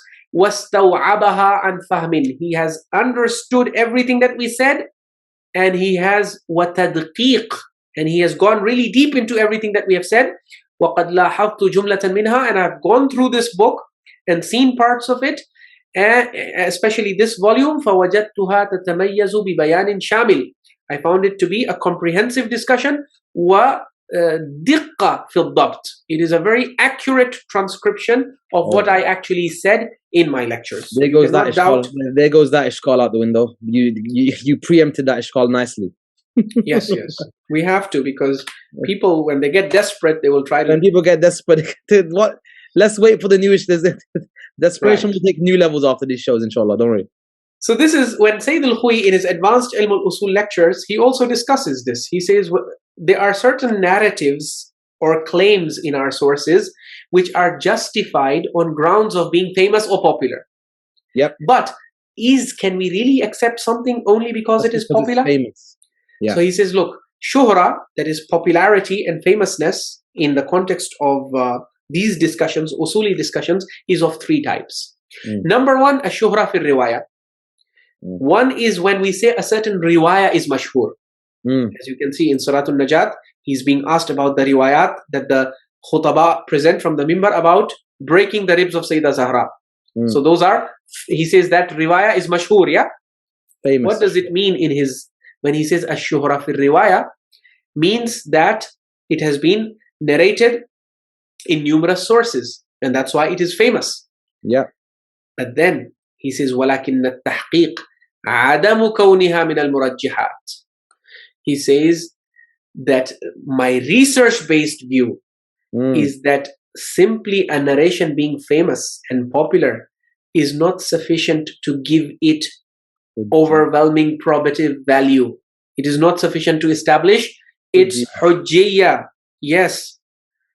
And then he also goes on to, he then starts giving his reasons. He goes into great detail and depth. And then he gives you the conclusion. فَتَحَصَّلَ مِمَّا ذَكَرْنَا عَدَمْ كَوْنْ هَذِهِ الشُّهْرَةِ مِنَ الْمُرَجِّحَاتِ عِنْدَ تَعَارُضِ الْخَبَرَيْنِ. He says, so the natija, the conclusion of this entire discussion is that as far as our methodology is concerned, a narrative or a narration being famous and popular does not give it any probative value when there is clash between reports. Okay, this is the first thing. Second type of shuhra is shuhra al-amaliyah. Yani a narrative which is famous in the sense that people have been acting on it. Upon it, yeah. Acting upon it for a very long time. Again, he says, وَلَكِنَّ التَّحْقِيقَ عَدَمُ كَوْنِ عَمَلِ الْمَشْهُورِ جَابِرًا عَلَى تَقْدِيرِ كَوْنِ الْخَبَرِ ضَعِيفَ السَّنَدِ فِي نَفْسِهِ. He says that my research-based view, which I'm teaching you, my students in Bahth al-Kharij, is that we cannot accept Amalul Mashhur as being a valid compensation for any kind of weakness in the sanad. Yani, if the sanad is weak, we cannot accept it no matter how famous or popular the verdict or opinion or claim or narration is. Acting upon it for hundreds of years. If the sanad is weak, the sanad is weak, mate. Sorry. Even if the akhbari is Nu'mani, as you know, Kitab Sulaym, they have been authenticating it, yeah? And Nu'mani, Muhammad Baqir al-Majlisi, Muhammad Taqi al-Majlisi, Muhammad ibn al-Hasan al-Hur al-Amili, al-Muhaddith al-Nuri, all of them are swearing by it. Sanad's weak. Sanad is weak. Syed Khoei says, عدم كون عمل المشهور جابرا. He says, now I don't care how many famous personalities have been acting on it, transmitting it, praising it. That is not evidence. Yeah, as they say, this is a good usul, because as they say to us, you're saying this, but so many Maraja say this. You say don't say Ya Ali, Madad.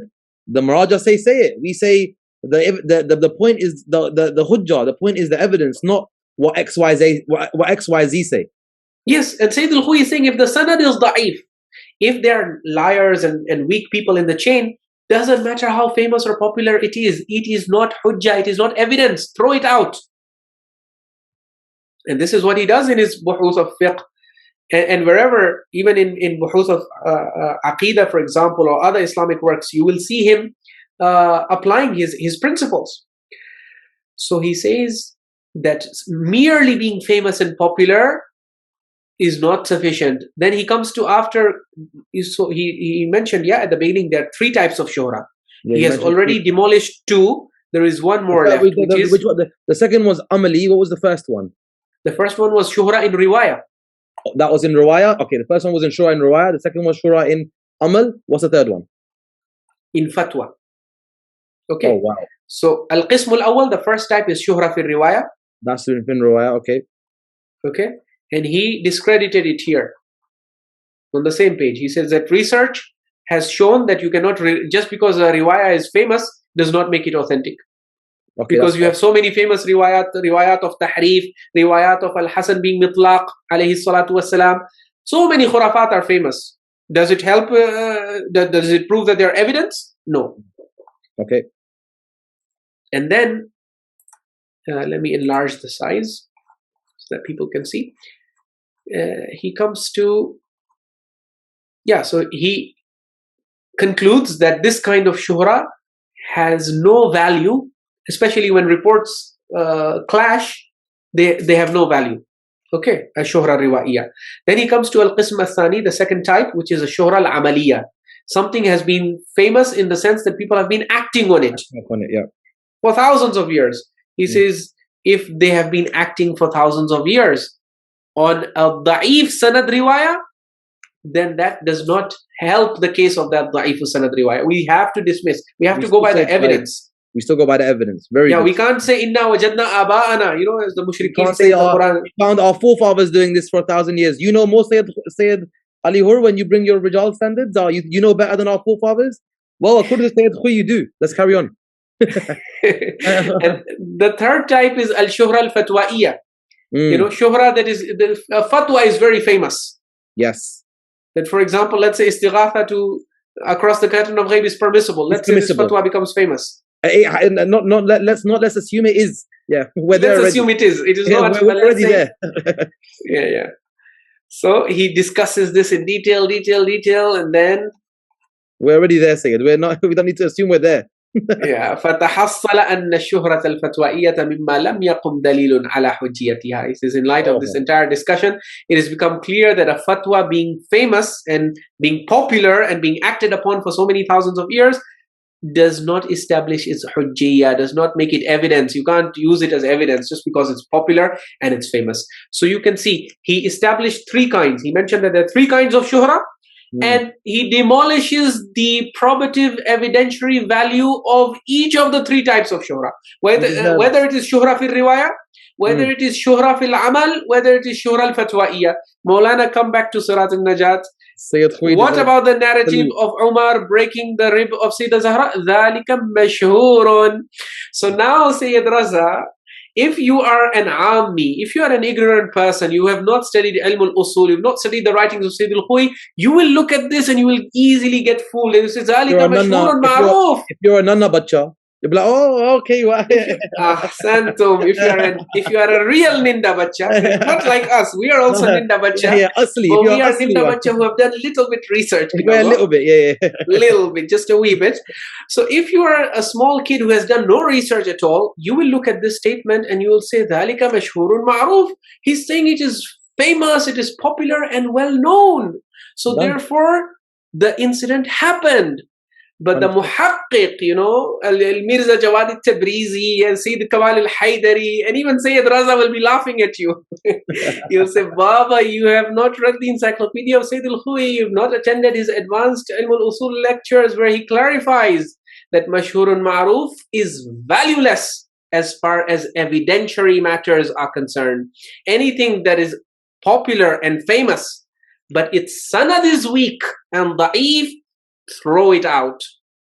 And so therefore, the correct answer, if our masses, if our public, if our people in our sect had been mature intellectually, the correct answer that Syed Khoei could have easily given would be to say that, look, you are asking whether it is sahih or not. This guy did not ask it, is it popular, is it well known, Baba? He's not asking the that fact that you, the layman, knows it means it is popular. If that's it was what I'm not asking. popular, That's why I'm asking. exactly. If it was not popular and well known, the khutaba would not be reciting it from the mimbar, right? So Syed Khoei has simply reaffirmed what the questioner had asked. When the questioner says that the khutaba of the mimbar, the orators are reciting it, that means it is well known and famous. He's asking, he's asking, did it happen? He's not asking, tell me, is it mashur? He's saying, I want to know if it is sahih or not.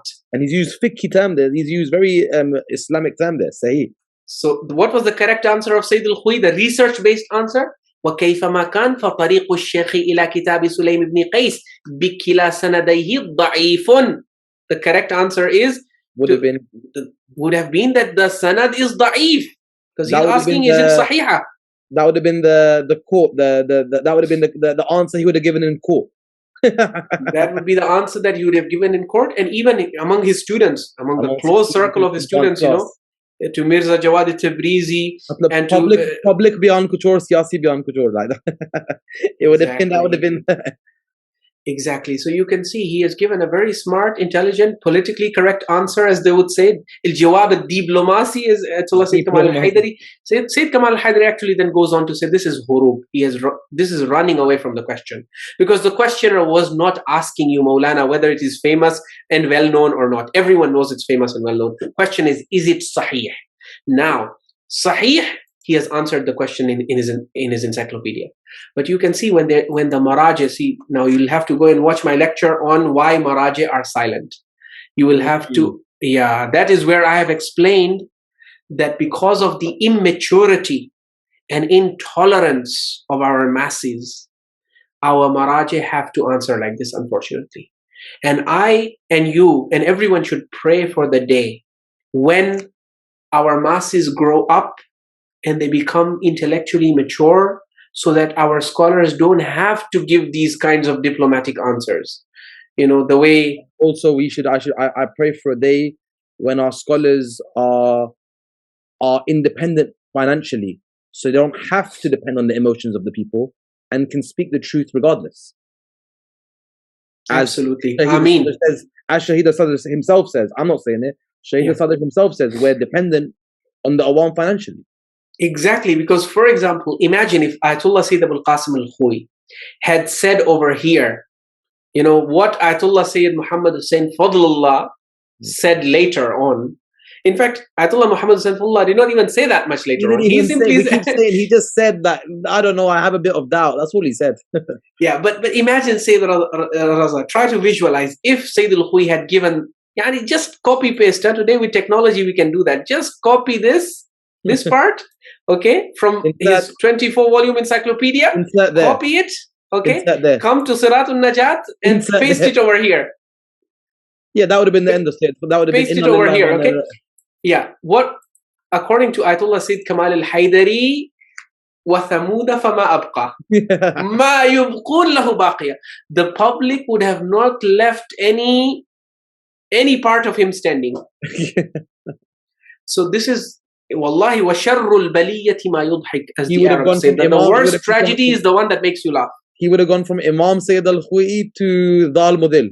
To Dal Mudil and Imam al-Dalala, and I wonder what his own student, Mirza Jawad al-Tabrizi, you can see he's completely silent here. He's pleading the Fifth Amendment. Interesting he's silent here, yeah. No, notice in the next question, he's not silent. Because let me translate the next question for you. Question 981. These are lay people. The kind of questions that they ask will make you laugh. هل يحرم على الإنسان أن يفكر بنعيم الجنة وحورها بالشهوة? This lay person from somewhere in the world, he writes to Syed Khoei and he asks him, is it haram for a person to think about the pleasures of Jannah, especially the Hurul Ain, with lust? जबरदस्त यार सही है यार क्यों नहीं good very good जवाब क्या है उसका इसका भी क्या is the जवाब for this diplomatic as well or is it was Syed Khoei a bit let's go direct here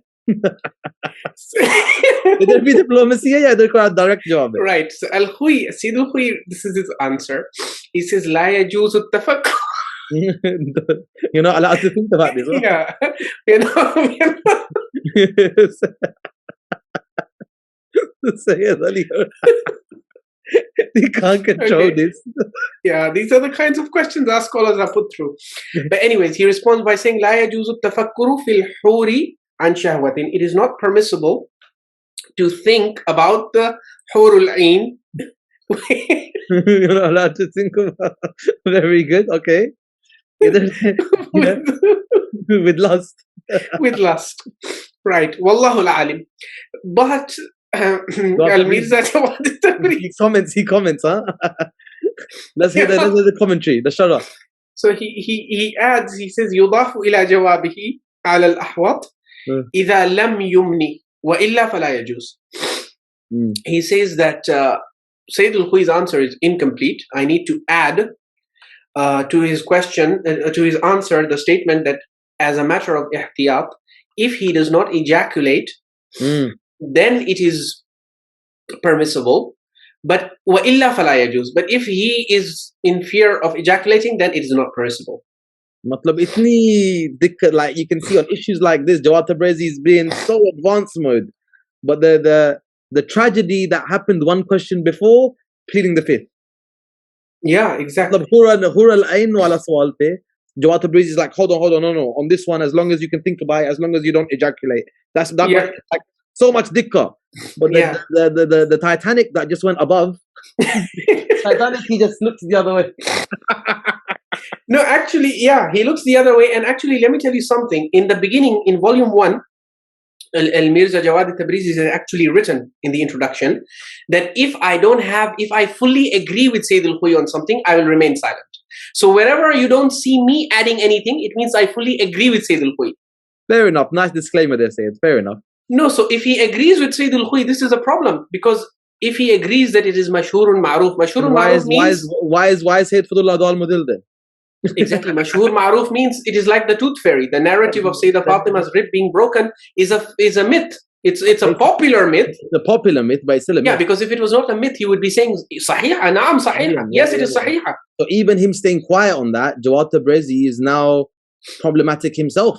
He's endorsing Syed Khoei, discrediting this narration by mentioning it is mashhur, and Jawad Tabrizi must have known. He must have studied this ilm al-usul under Syed Khoei. Obviously, he was one of his students. So either you tell me he was absent the day Syed Khoei was teaching that shuhra is not hujjah, or the more likely thing is that he was there in the classroom. So then, why does he not condemn Syed Khoei as, because okay, the Aam Admi cannot understand. But as a scholar, he can understand Zalika mashhurun ma'ruf means that and because Syed Khoei is not saying it is sahiha, at least he could have added here that look, Syed Khoei is saying it's mashhur ma'ruf. What mashhur ma'ruf? Mashhur ma'ruf is also tahrif, riwayat of Hasan bin Mitlaq. Yeah, this is not ma'ruf and mashhur and ma'ruf. This is the riwayatul of the madhab, and the Qudama agreed upon it, and anyone who disagrees is dal mudh. Where's all of that now?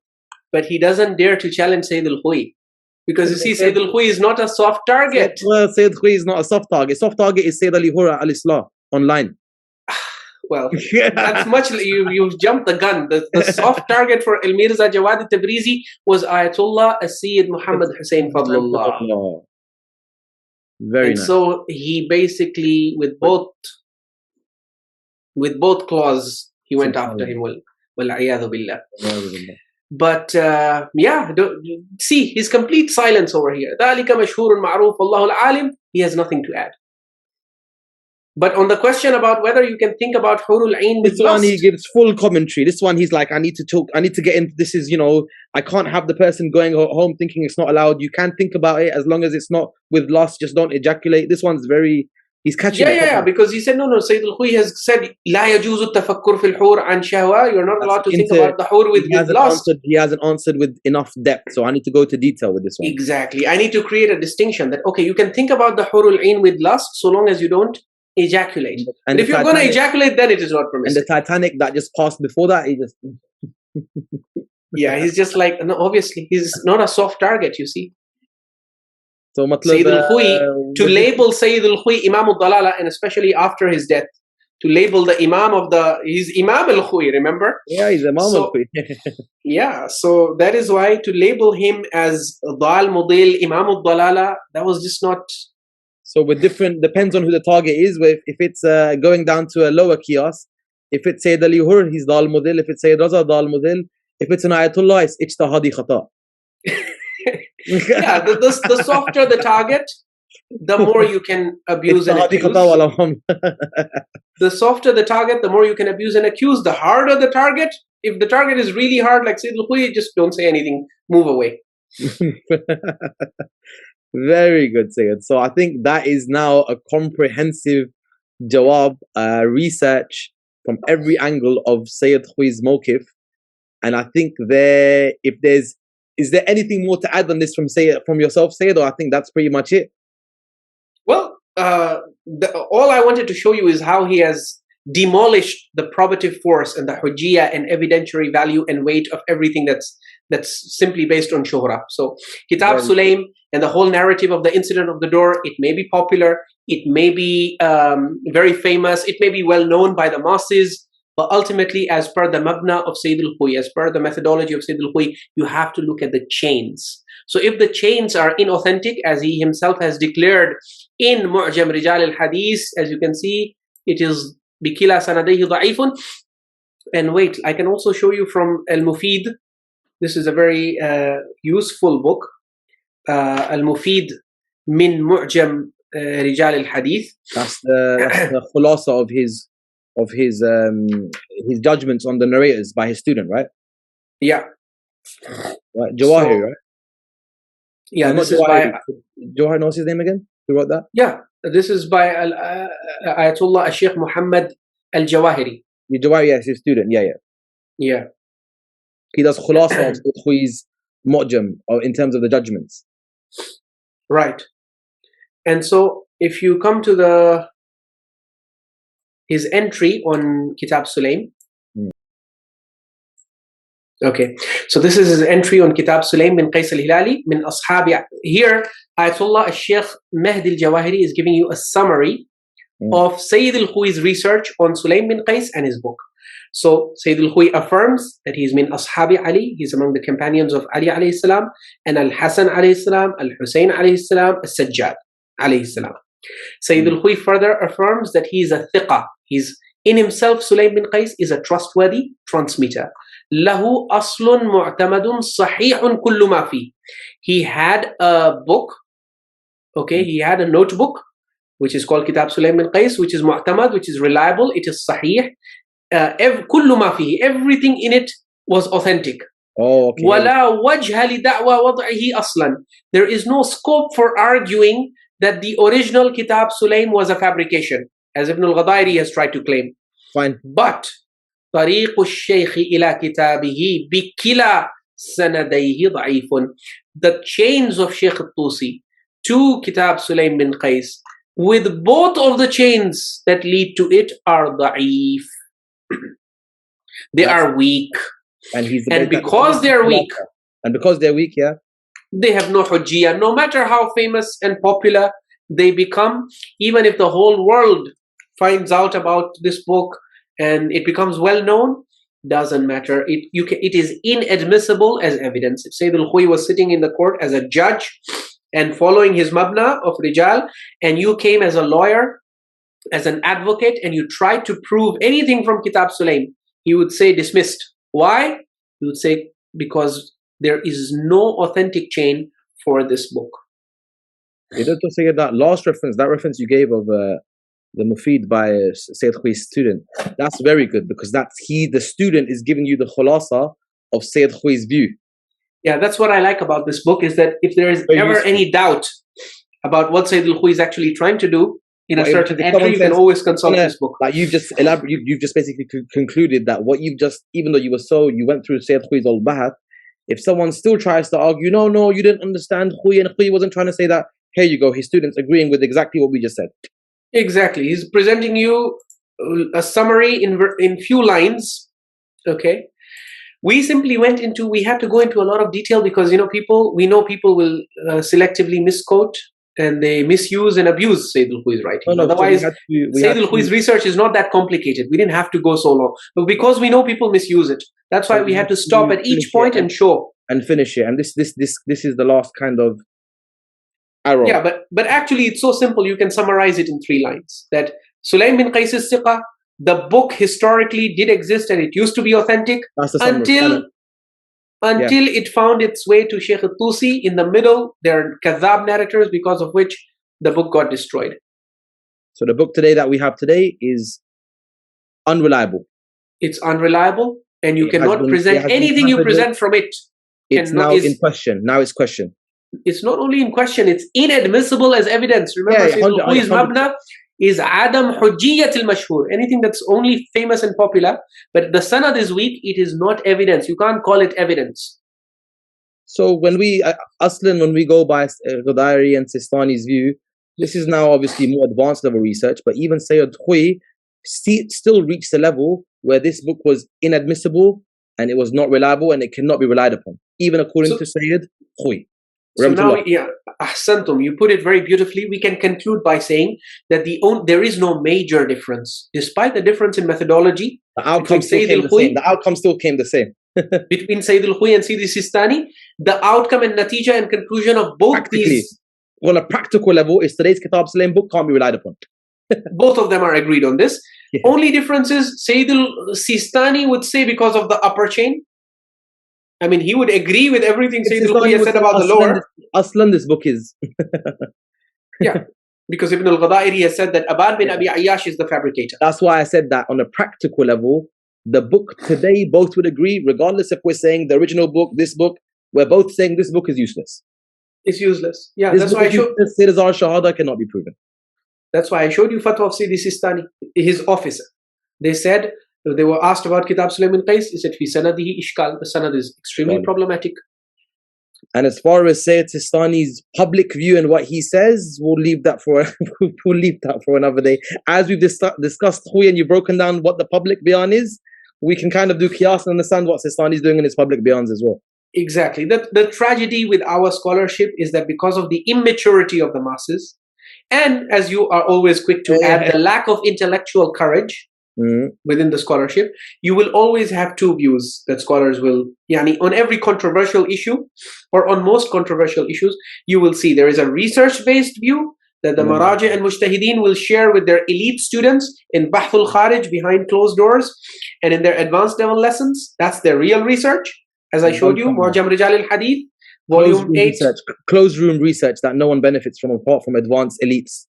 Yeah, I guess that's where the World Federation was getting this idea. They were saying Al-Islaah should not do these discussions in public.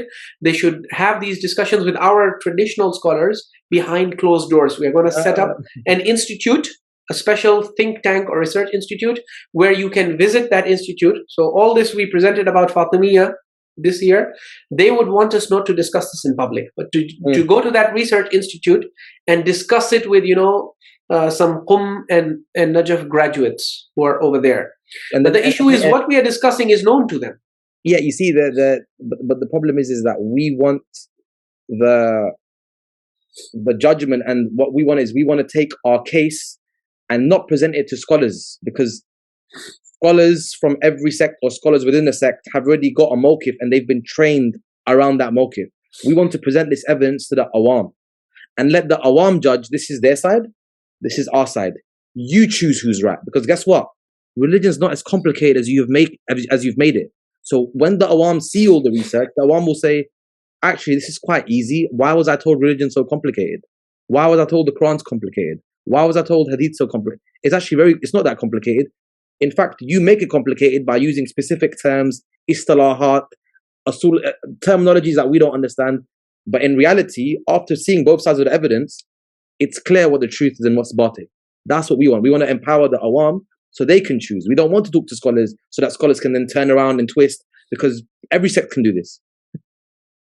Exactly. I mean, the goal of al-Islaah is to enlighten and liberate the masses. As Prophet Isa alayhi salam used to say, speak the truth and the truth shall set you free.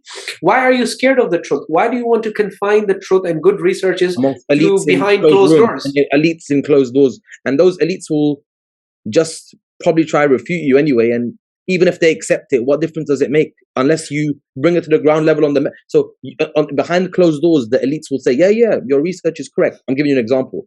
On the public, you have in Muharram, the guy going saying, Kitab Sulaym, the most authentic book. Kya fayda? Exactly. And the other thing is that, look, these discussions that we are having, okay, they affect the masses. Okay, these are not the reason why you shouldn't be having them behind closed doors only is because today the sectarian tensions that are being fueled, the Lady of Heaven movie, which was based on this Kitab Sulaym narrative, what is being recited on the pulpits nowadays, majalis are being broadcast live. And so they can hear what people from other sects can also listen to what you're reciting. Sometimes people from other sects can visit your center. 100%. And so if you are presenting this narrative and they see people getting up and cursing and this and that, this is what we discussed this year, Sayyidi, this is affecting the masses. So the masses have a right to know that the narratives that they are being sold, what is the value, what is the evidentiary value and hujjiyah of the narrations that they are being fed. Why should we deprive the masses of this knowledge? Why should we hide the truth? Simple as that. Yes. 100%. So Syed, I think with that we will conclude. Syed, thank you so much, Syed, for joining us. I know we took a lot of your time today, but it was an entertaining roller coaster today with a lot of gems, mashallah, as always. Really good research based session. Inshallah, our brothers and sisters, the awam, will benefit, and this will go down and everyone will actually study this and understand, and the awam and nas will see that actually the evidences are actually very clear, and it's not as complicated as you think.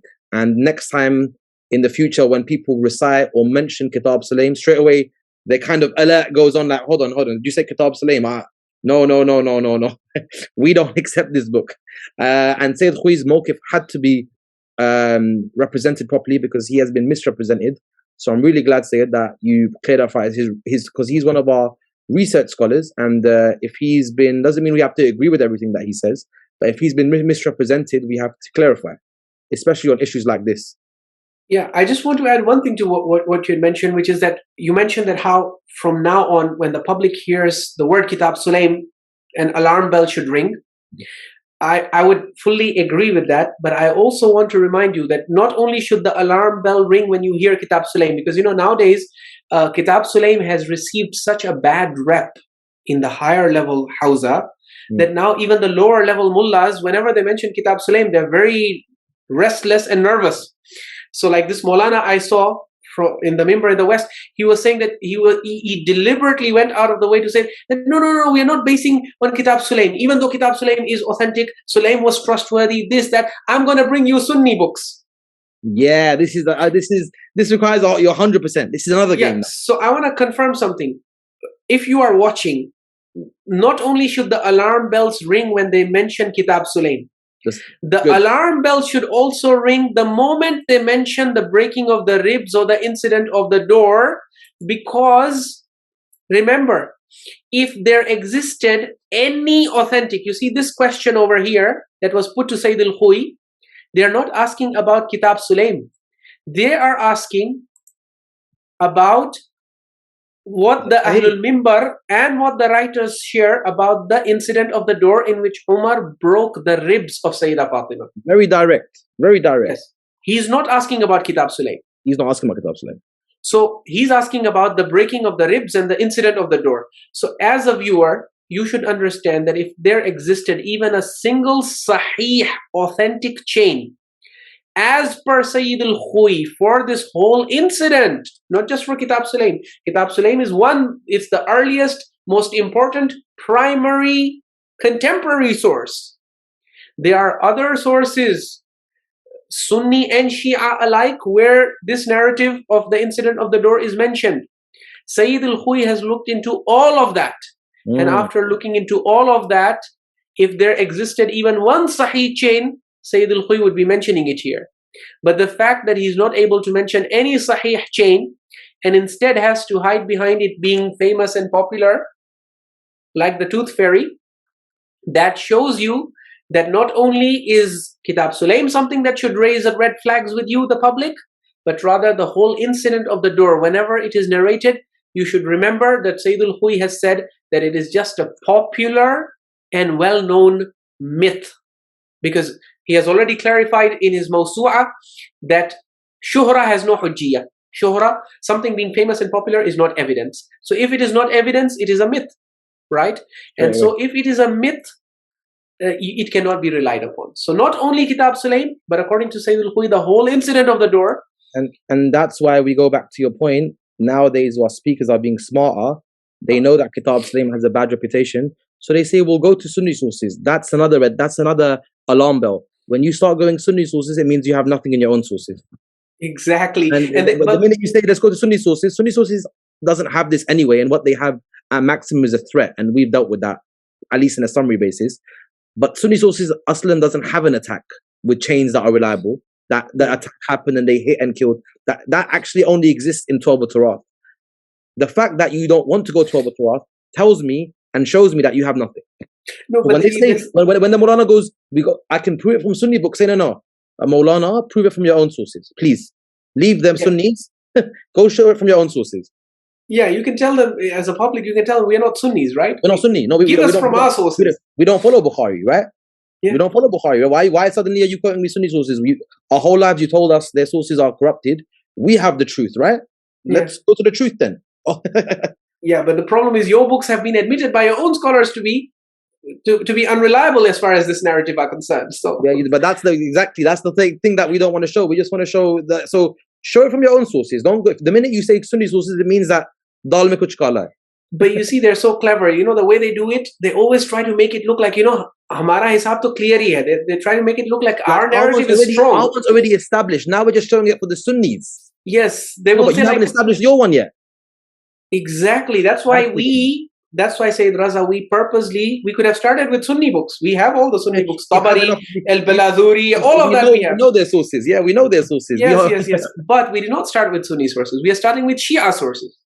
Inshallah, we will move on to the Sunni sources and we'll show you how from their own sources they don't recognize those riwayat. They don't recognize and they're proven fabrications. Even the points that are mentioned in their sources will show you what the Sunni scholars say about the fabrications in their sources. Don't worry. Right. But this is very hypocritical when they come up on the mimbar and say, Kitab Sulaym is very authentic, but I'm not even going to rely on Kitab Sulaym. I am going to rely on Kitab al-Amwal by Abu Ubaidah. Yeah. Tarikh al-Tabari. Yeah. And majority of the times when they quote those sources, what they're quoting in Sunni sources is nothing to do with the attack and killing and beating Astaghfirullah Sayyidah Zahra. It's to do with a threat or a problem outside the house. So they quote something else and say it's about something else. Exactly.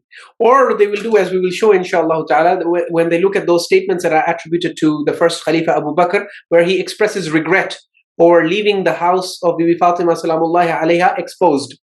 And so they will try to connect it with the Kitab Sulaym narrative and say, well, his saying that the house was left exposed means it was attacked.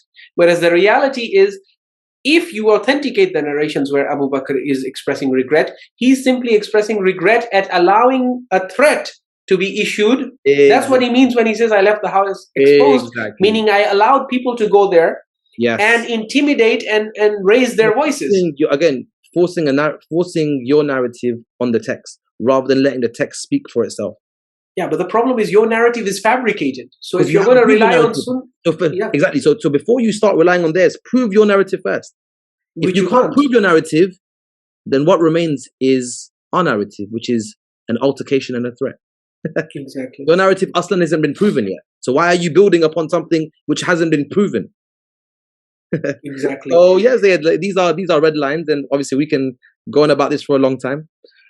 But yes, Syed, thank you so much, Syed, for today. We now, mashallah, Syed, really appreciate your time and efforts. Bara Mazaya today. Today is going to be another a blockbuster one. Inshallah, this one, the viewers are really going to enjoy it. I do apologize to the viewers for that. It's been quite, the video took quite a long time in terms of how long it was. But as you can see, this had to be done properly. And you want to do something properly, it takes time. Inshallah, you will bear with us.